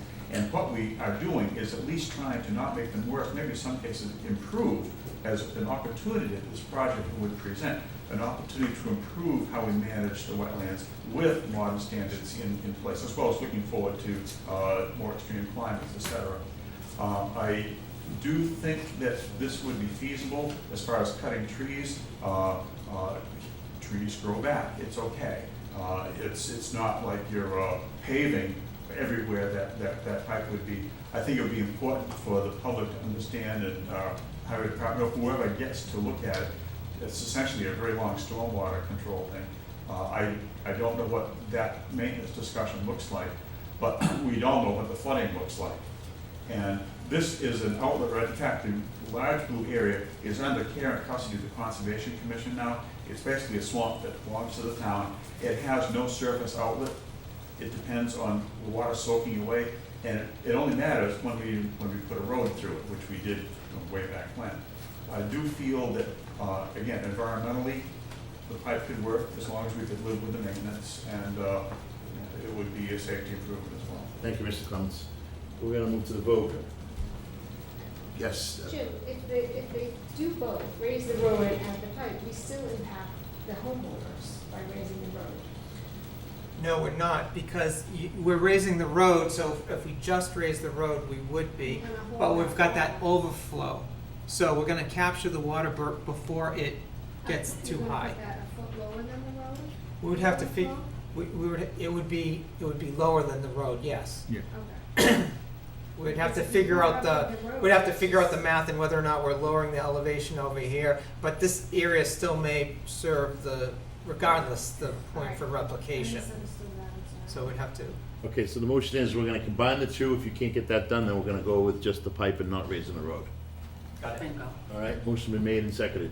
All those in favor? 5-0. Okay, we're gonna go back to the, go back a couple there's no more. discussion on this, we're just voting. Okay, back to the alternative to the retaining wall. I'm looking for a motion. Can I just say, Absolutely. actually, I agree with Mr. Gamache and Mr. Brown. It's like, there are so many beaches in Massachusetts with so many beautiful boardwalks that are not beautiful anymore. I mean, you just watch the deterioration when you get old like me and you've seen them around for 40 or 50 years. They just don't last. So it's beautiful. I mean, that's gorgeous. I'm right with Lauren saying, you know what, aesthetically, I would want that boardwalk. But in the end, they don't survive. They don't survive our winters. They don't survive our summers. In the end, I think you want to be something solid state. And even then, I hope that retaining wall is enough to. I think the one thing to consider here also, just to point out, is that, yes, with this scenario, there would probably be some maintenance, but the galvanized steel components, in theory, are solid and aren't going anywhere. Say if you did the combination of composite, I don't know, I can't guarantee how long it's gonna take, but what the life expectancy would be, say it's 20, 25 years from now. If something were to happen and the floor joist had to be replaced, it would be just the floor joist, not the supports. But yes, that would be some construction at some point. But then again, if you had a paved path, pavement doesn't last forever either. Certainly longer than a boardwalk would, but And there'll be maintenance on a retaining wall as well. yeah, I mean, there it's not would gonna be. hold forever. There would be. It would be less. It would be less than a boardwalk. So. One question. Go ahead, Matt. Just how long, Jim, how long is this stretch that we're talking about? We're not talking about miles. No, it's about 250 feet. 50 feet. 250, 250, yeah. Okay. Modest amount, So, Yes. Sure, point of clarification, one of the biggest things about what Hanson does best is we do have all of our open space areas, the most beautiful in the area. So one of the things that we shine out about and why people come to our town is these beautiful areas that we have. And to clarify even more about the composite material, you won't see a single child's playground built with pressure treated lumber anymore, and there's many reasons for that. So that's why they go with that composite material. And like Jim was just saying, the maintenance for that is only gonna be the material itself. But we need to speak out that one of the best things that we do have is our open space areas. And any way to beautify this area and get people attracted down to that, it's even better for the town. Right, thank you. Mr. Cummings, just briefly, please. Yeah. We don't know what the wall would look like if you built a wall. This one looks like if there was failure, it would represent pieces of material falling into the pond. Well, it's pretty severe. Yeah. I'm just saying that You're right. all you have to do is look out here and you find wood stones that are in the pond. I think that even though everything you have would install would require maintenance, it would be easier and nicer to the environment if it was more like the one on the left. I think that boardwalks, enough experience now, we would learn from everything that's been installed along the beaches, everything, and choose the best possible combination of materials to minimize things, obviously minimize splinters and whatnot. But there's pros and cons to everything. There's some serious cons to how it is now, so it's time for a decision. Okay, I'm looking for a motion. What do you guys want to do? Well, we have a motion on the table, right? Yeah, You motion want to go for back to it boardwalk. for the, okay? What, It's been so long, I forgot. what's the motion? I made a motion for the composite boardwalk, And I had a second by Matt. Good, so the motion is made and seconded. All and then we those, went to discussion, so, yeah. all those in favor? 4, 1, 0. Thank you. Jim, thank you. Thank you very much.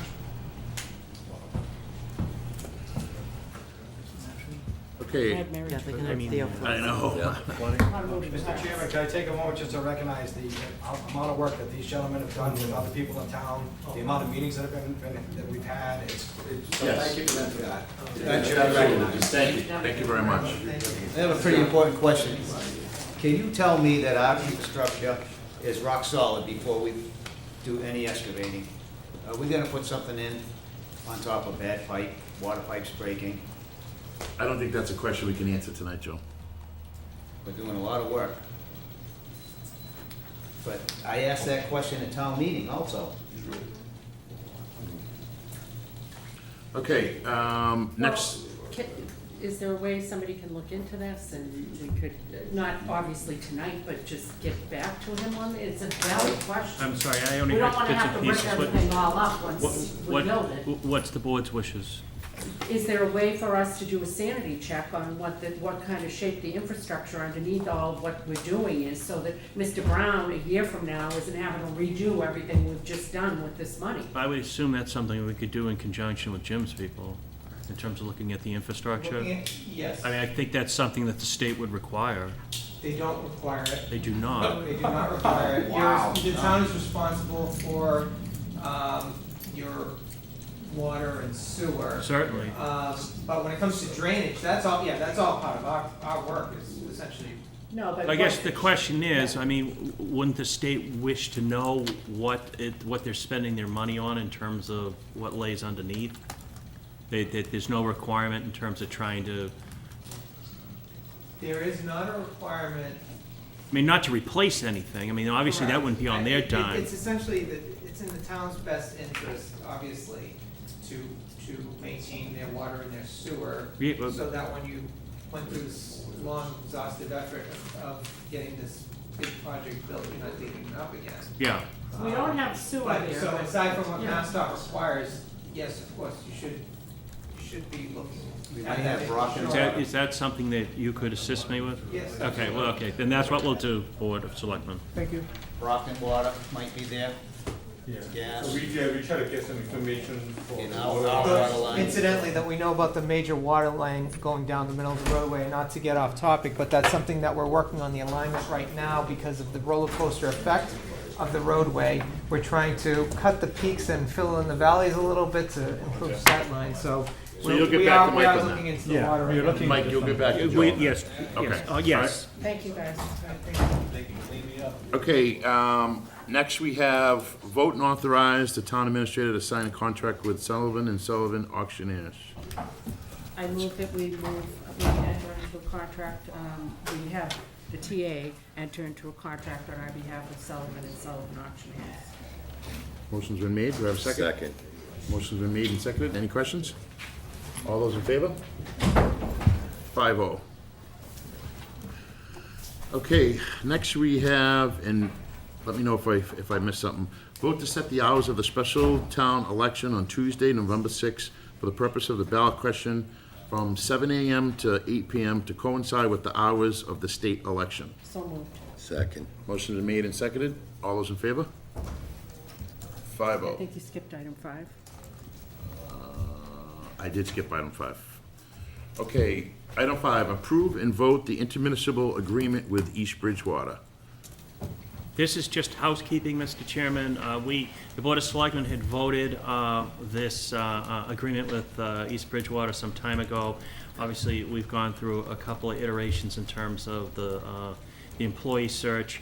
Basically, the difference between this one, besides the date, is we removed, we had some verbiage in there that that particular agreement would be in effect prior to the end of the fiscal year, so that the original candidate would be able to take advantage of the insurance split, which changed with this particular fiscal year. That's no longer an issue. So for the sake of making it cleaner and more applicable to how we're going to hopefully go forward later, the town council had suggested we just go through this All motion. right, and is the motion just to enter into the? Yes. Okay, I move that the town Bless you. Excuse me. Hanson enter into an intermunicipal agreement with East Bridgewater and empower Mike to do the same. Motion's been made and seconded. All those in favor? 5-0. Okay, back to the special election. I'm looking for, No, We did it's all that, set. we actually oh, got good, that. good. Faster than I thought. Consider the bid for the sale of 270 High Street and disclosure approval. So we have a bid. Mike put that out. He didn't put it out for auction, he put it out for a bid, right? Yes, we followed the invitation for. And we got one bid that came in for $185,000 for this property on High Street.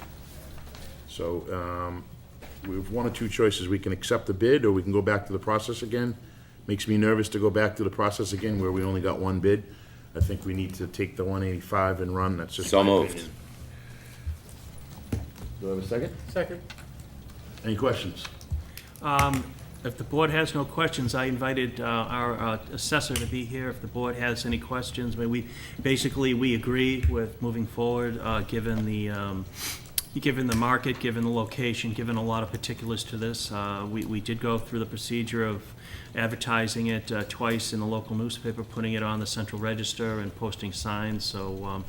Especially after seeing all the pictures in that appraisal, it's kind of scary. So if the board has no questions. I mean, Lee, do you feel comfortable that, you know? Yeah, we had the very first house on High Street, the old Harriet house right there, that just sold for $180,000. Wow. The value's in the land, it's not in the house. Yep. Same scenario up there, the value's in the land, they're not in the house. There's so much, it's probably a knockdown, the one at, That's heartbreaking. I mean, I'd love to see it Yeah, restored, I know. but the amount of money somebody would have to pour in. You got issues of easements, you got an issue of a water tank, another water tank going in behind there. People don't know what's happening with the Plymouth County property. A lot of variables there. Yeah, All right. so I don't think that it was a bad. You have a question, Matt? Mr. Chair, I'd like to move to exempt Laura Brown from Mass General Law, Separate C motion? 268, Okay, we haven't 8A, done Section this. 20, No, we didn't vote yet. subsection B, and the Hanson General Bylaw, Article 2-1, Section 8, due to the fact that Ms. Brown has not participated in any work on the behalf of the town relative to this property. Its disposition is not within her official duties or responsibilities for the town. The property was publicly advertised, and that as a special employee, she has followed the disclosure requirements of the conflict of interest law. You want that in a separate motion, Mary? Yeah, that needs to be That a should have been separate a first motion, This should have been the apparently. first motion. I apologize. Okay. So The second let's one, retract the first motion on here. Well, we can table the first motion if You want to table the that, first one? yeah. Okay. So I'm looking for a motion to accept. Well, he's made the motion. You need a second. Okay, looking for a second. Motion been made and seconded. All those in favor? 5-0. No, I did not vote in favor. I did Oh, not I'm either. sorry. I did not vote in favor, and I would like to go on the record as telling you why I did not vote in favor. Although Ms. Brown did go through the process of clearing her ethics conflicts, she was hired by the town to work on auctions, and although the Ethics Commission said that if she was designated a special town employee, that she would be fine to buy this property, I personally have a problem with somebody who's working for us doing auctions as also buying up land that the town is selling. So I am not voting, I'm voting against this. Okay. And I'm abstaining. Abstaining. Okay. So, Mary, I got 3-1-2, 3-1-1. Okay? Thank you. Now we gotta get back to the first one. Yeah. Motion's been made and seconded. Any questions? We're on the, To accept the bid. we're on the, accepting the bid. Any questions? All those in favor? 5-0. No, Nope. no. Oh, you didn't go up, okay. Nope. All right, so 4-1. 4-1. Yeah. I'll accept the bid, I just wanted to abstain. Okay. For 4-1. other reasons Sorry about that. on that other vote. Okay. All right, so next we have Wait, review town meeting article recommendations. So this is the one that we just had Mike add a little bit of verbiage regarding the quarry checks and stuff, I believe. It's item. No, this is the town meeting recommendations. What about quarry checks? no, he's thinking about the. Oh, yeah, the appointment policy. appointment policy. Mary, so I'm gonna defer to you on that one. Okay, just get my.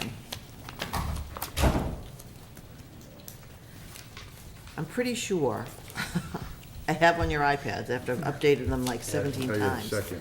The spreadsheets, we can, with respect to Article 1, I am quite confident that the number I'm looking for unpaid bills is $12,165. No one else has said to me they have any unpaid bills, so we can Give make it it to me right. again, please, 12,000? $12,165. Okay. I think that's a final number. So if you want to make a recommendation on that. So moved. Second. Motion's been made and seconded. All those in favor? 4-0. Oh, okay, hold on one second, I just gotta write in my minutes that Jim Sorry, stepped ma'am. out. And then there was a 9A.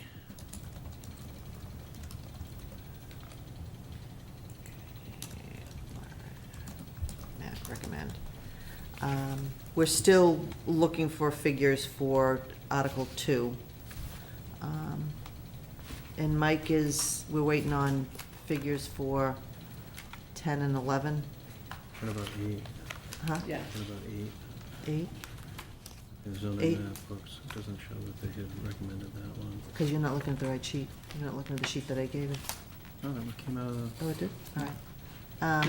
When do we think we'll The have zoning these map books are numbers? 35,000, okay, 3,500. I'm sorry, The number 8, you're saying? Article 8, yes. Is 3,500? Yes, 3,500 for that. And that's on lockdown right now, that's the number? Yes, that's the number that they had Okay. come back with. I vote to recommend. Second. Okay, motion's been made and seconded. All those in favor? 4-0. Article 8. And you're saying 10 and 11, we need? pending, yep. Okay, you said ETA on that is like within the next week, right? Yeah, we probably on the at our next meeting, when we go over we do the dry run, we should have those figures. Okay. How about 13 and 14? We're still waiting on those. That's CPC. CPC recommended, did you go to that meeting, Matt? They recommended No, the I did park.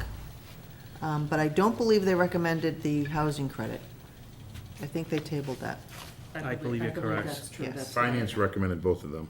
Yeah, Finance didn't know what they, CPC hadn't taken their CPC, vote yet. they hadn't were voted just, yet, Oh. so. yeah, basing it on the merits of it financially. I move that we vote to recommend Article 13. Second. Motion's been made and seconded. All those in favor? 4-0. And I might say I'm very happy to do so, because it means we'll have engineering plans up at Plymouth County Hospital. Right. So we can move to pass over 14. I move to pass over 14. Okay. Matt? Oh, second. It's okay. I was hoping you read my okay, Matt. Motion's been made and seconded. All those in favor? 4-0 to pass over Article 14. Okay. That looks like it, Mary, right? No, Nope. we have a Double second sided. page, it's on there. Oh, yeah. Double sided. Article 17. Which we'll address at the next meeting. Okay. 23. You want to, 23? you want to place? You want a recommendation to place It's that? already placed, it's been Okay. placed, we Yeah. just need the recommendation, to support or not. And then we have 23 and 24, we have not moved on.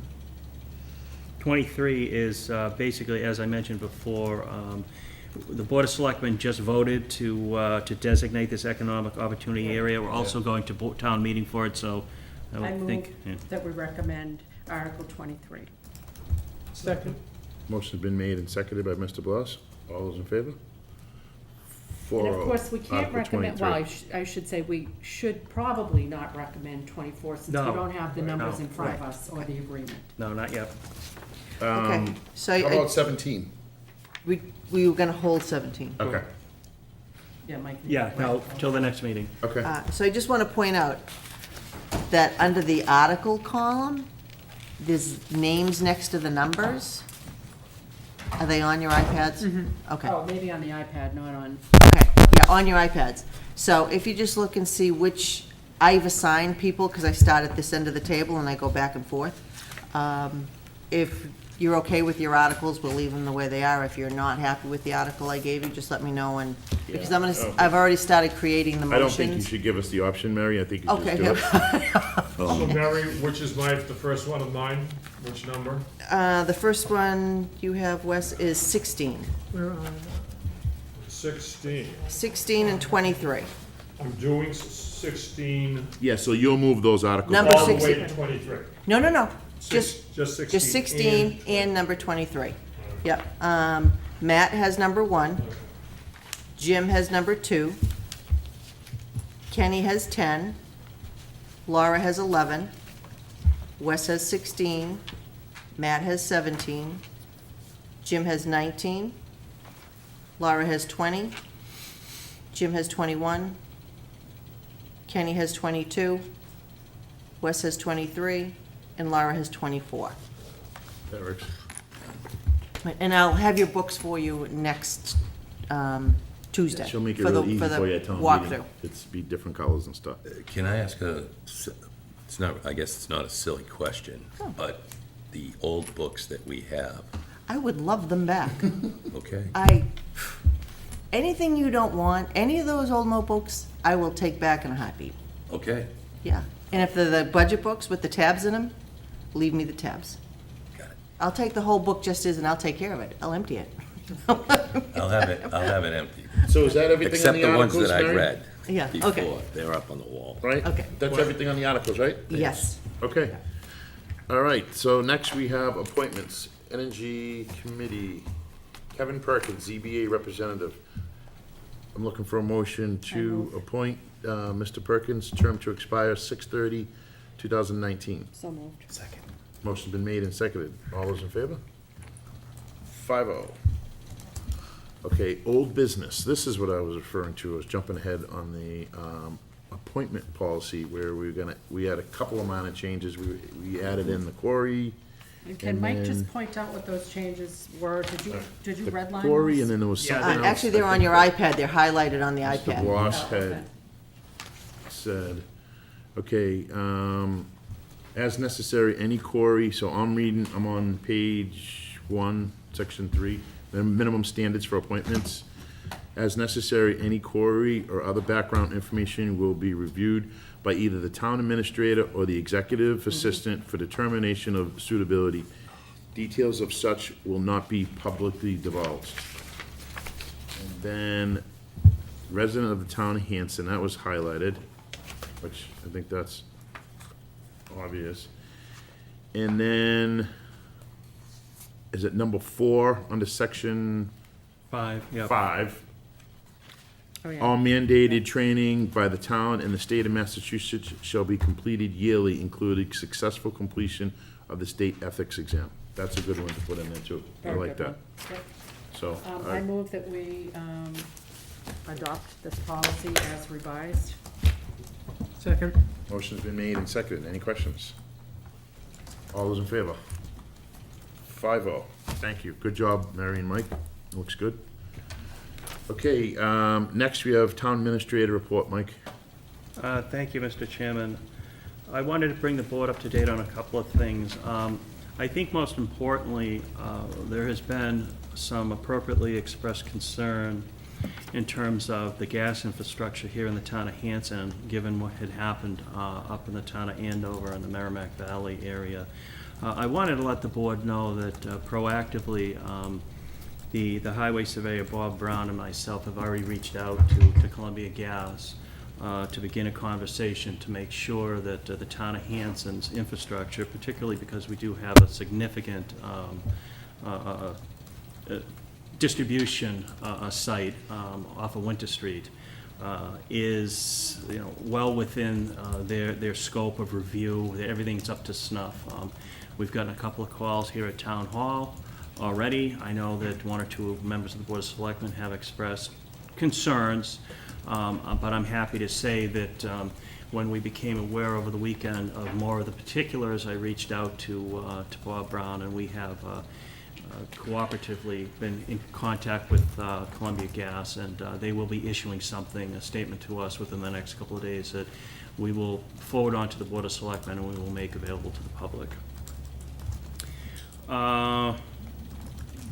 Let's see. I'm happy to say that in furtherance of the promises we made to the school committee and to the town meeting and to the FinCom, that the town accountant and I met with the superintendent and members of the school staff on the 14th of September to start the discussions earlier than later in terms of where we're going to be with the budget. The school committee, the representatives of the school committee, the school department indicated to me they didn't see anything of great significance on the horizon in terms of their budget, other than funding some contractual agreements for the new teachers contract and a couple of other things. This was just sort of a sit down and get a lay of the land sort of meeting, to again open the dialogue earlier than later, so we can, as we have in the last couple of years, put together a budget cooperatively that we can bring to town meetings. So just want to let the board know that discussion did begin, and it will be ongoing through the course of, but we're not quite into the budget season yet. We will be fairly soon, but again, we got to jump on it. I will say that, and this is actually something that came out of the last McQuon reuse committee meeting, that I did have a long conversation with our Council on Aging director in regards to what is now on the warrant in funding a study of where the Council on Aging should be in the next few years. We're doing that right now with the library. One of the things that has been discussed in that committee is the potential reuse of a portion of the McQuon building and the potential for either a library use or a Council on Aging use. So what we have arranged is the next week or so, we're going to have a meeting in which we're not only going to have members of the reuse committee, but we're going to have members of the Council on Aging, to include the director, and members of the library committee, as well as the library director, take a tour of the facility and see what, if anything, fits in the future for them. So, as we have said all along, we're trying to leave no stone unturned in terms of the final decision on the disposition of that building. Within the last couple of weeks or so, it came to our attention that there could be a potential of saving the newer part of that building. And again, the thought process being potential library, potential Council on Aging, or civic center, community center use, or a combination of any of the two. So Mary, by the way, was very happy with the board's support of moving forward to fund a study for the future of the Council on Aging. So I want to make sure you were aware of that. Of note, the hurricane that occurred down in the Carolinas, we did have 2 members of staff that went down there as part of one of the disaster organizations in which the town of Hanson is involved through the county. The deputy fire chief went down, and a member of the highway department, Kevin Dykes, went down. So I believe that 2 members of staff from pretty much every community in the county of Plymouth went down to assist moving forward. And these sorts of things, sometimes you get the questions, though I know the board can appreciate it, but you get the questions of why are we sending our people down? Well, besides the fact that's what we do as Americans, there very well could be a situation up here in New England, in Hanson, in Massachusetts, in which people will come and assist us. And we have seen that in the past in terms of some of the horrible snowstorms we've had with power lines being down. So I wanted to make sure that people understood that's the reason that we join these sorts of things. Not only is it the right thing to do, but we very well could be on the County Tech Rescue. Yeah, we could very well be on the receiving end in the not too distant future. God, hopefully not, but I don't believe that I had the opportunity to announce this at a previous Board of Selectmen meeting. However, through Representative Cutler and Senator Brady, the town of Hanson has been awarded in the supplemental state budget 3 set-aside buckets of money, $30,000 for Hanson economic development, which basically is up to us as to how to spend. There really aren't any parameters to it. The historic, we've gotten $15,000 for historic preservation, which basically can be put towards the 200th anniversary account. And the school department did also get $35,000 for technologically related expenses. So again, I don't think I had the opportunity, although I believe the board may have gotten this information already. I don't think we've publicly stated it, and we thank our state legislators for pitching for going to bat for the town of Hanson, which they do every year. And we've already started the process to make sure that we receive those funds before there's any Chapter 9 or 9C cuts. So hopefully the budget won't require that this year. The board, I believe, is also aware, though I'm not sure the public is aware, that there is going to be a dedication of the Charles Mann Bridge, the Honorable Charles Mann, who I think everyone here is quite familiar with. That's going to be held October the 12th at 10 o'clock. And it's going to be, it's basically the bridge that spans on Winter Street between the towns of Hanson and Hanover. And we want to make sure that the public is aware of that. We certainly would like to see as much participation, as much attendance from the public as possible. And there will be a gathering here at Town Hall afterwards with some light refreshments following directly. So hopefully members of the board, I know I've spoken with some that can attend. If anyone wishes to attend and speak, please let me know. And it looks to be a very, very nice event to remember Charlie. Let's see, what else do I have here? I wanted to let the board know, because I've gotten this question not only from the board, but members of the public, and rightfully so, in regards to the pile of debris that used to be JJ's. Our building inspector, our zoning enforcement officer, sent another second legal request to remove the debris. However, this one has a bit more teeth in it, basically saying that if it's not removed within the appropriate amount of time, which I would assume would be within the next 2 weeks, we have the option to hold a hearing before the Board of Selectmen to make a decision as to whether or not the board wishes to move forward with removing it on the town's, on behalf of the town, at which time we would seek a lien on the property. It is something similar that apparently occurred when you were dealing with the issue of the condemned building on Ocean Ave. So the process would be, if they don't comply within a reasonable amount of time, again, I would say that's within the next 2 weeks, of setting up a hearing and going through the process and the board making the decision whether it wishes to move I forward. would start that process. Yes. It's terrible. Yep.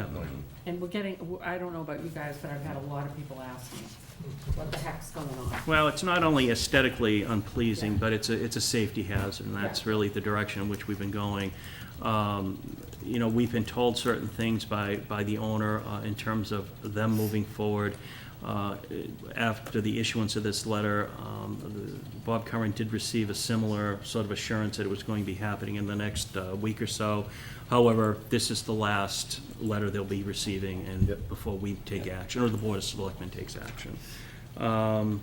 So Kenny, are you saying that as soon Once as that that time- date once is that time expired, we lapses, want it set on the the hearing up. agenda? Yep. Yep. So Don't what come back, I just would set it up. anticipate is, if they don't comply within the next week and a half, we'll set up a meeting for the first Board of Selectmen meeting after town meeting. Perfect. Yep. Thank you. The fire department floor project has started a few days ago. It probably moved along rather quickly. And I think that's all I have. Did you want to mention the marijuana forum? Because I know we've gotten some questions about that. Yeah, I was gonna do that in the announcements, but I forgot. But- Okay, timing. Yeah, and all actually, I that. found a couple Okay. other things that I wanted to touch upon as well. I apologize.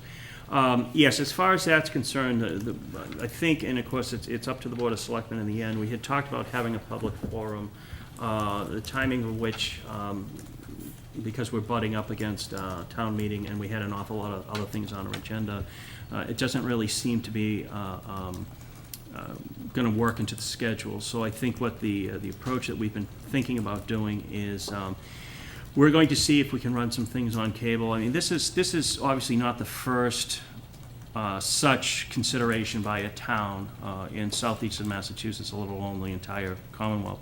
So what we are doing is we're going to reach out to the sheriff and to the DA, as well as our own police department, in terms of trying to get some information out there through alternate means, through social media, through our website, through asking cable to run, if we can find some similarly topicked programs to get that information out there. Run And Yeah, again, I with wanna just like the still- pros and I'm sorry. cons. Yes. And then Kenny and I spoke today, and Kate is coming to our next meeting? Yeah, I wanna have a question. Yeah, And for me, just a question and answer session before our meeting, before town meeting preview. Like more a Q&A, obviously it wouldn't be the pros and cons of marijuana, it would be the It Q&A. was Mike, 3 months ago, when we decided Yeah. to put the retail marijuana Yeah. on the article, we sat here and told the people we're gonna have that. Yeah, Yeah. what would you envision the Q&A, just to invite the public if they Yeah, wish? and if they anybody have has any questions. questions about the Yeah. process, Okay. we'll have, Kate's gonna be here Yeah. anyways. Okay, You know, we'll start the meeting off for that for 10 or 15 minutes. sure, yeah, we can do That's that, what yeah, Kate will be here That's what we anyway. told the people, so we gotta stand by what we We'll said. start at 7 at And the you can regular still do time, the cable but, and all that. I think that the cable will be a good additional supplement to having Kate come and do the Q&A. sure, yeah, yeah, we can make that work, sure. Oh, the other thing that I had neglected to mention is that, in terms of staffing, the Board of Health has not received what they feel are viable candidates at this point for the open health position, so we've re-advertised that yet again. As this board is aware, it is technically a Board of Health hire. It falls under that separately elected board, though, we have a very good relationship, as we do with all boards, and staff has a very good relationship with staff. So we continue, and I continue to work with the chairman of that particular committee in terms of offering my assistance. Hopefully, when they find one or two candidates they'd like to bring in and speak to. But, with the unfortunate passing of Vinnie just the other day, it kind of exacerbates the situation up there. We do have our new engineering firm helping where it can, but it's not necessarily fully their area of expertise. So, but I wanted to let the board know that, this continues to be, a high priority issue. It's, if we don't have the right people applying, we're muddling through at this point. Are we advertising that in the MMA publication? And isn't there anybody who might consult with us, like on a very temporary basis? Well, that's basically the situation that I have with the engineering firm right now. They have some people that, they're getting us by at this point. So we're not necessarily spinning in the mud at this point, though I'm afraid we'll be approaching that fairly soon, so. Do you know if we got the resignation from the other gentleman that was on the Board of Health? Yes, we Yes, got that. yes. We've advertised that we're looking for a board member. Okay. And, I 'Cause we mean. need to fill that spot, too. Yes, to that point, Mr. Chairman, I really think that coupled with those issues, with the issues that I just mentioned, I think it's very difficult for a three-member board to operate with only two members. Given the fact it's very easy to have a split vote and not go anywhere. So it's an important board, it's an extremely important board, and to what degree that we can make outreach right now through cable, through this particular meeting, please, if you have any interest whatsoever, if you have a bit of a background, please contact either Mary or myself or directly to the Board of Health, and we would really appreciate people coming forward and serving in that capacity. It would only be an appointment, a joint appointment between the Board of Health and the Board of Selectmen that would expire at the time of the next local election. So it would be a minor commitment at this point. If that particular individual liked it and wanted to continue on, that person could run for the office. If that person did not wish to continue on, hopefully by that time we'd have a couple of candidates that would be running. But, it really is important to try to get somebody in that position.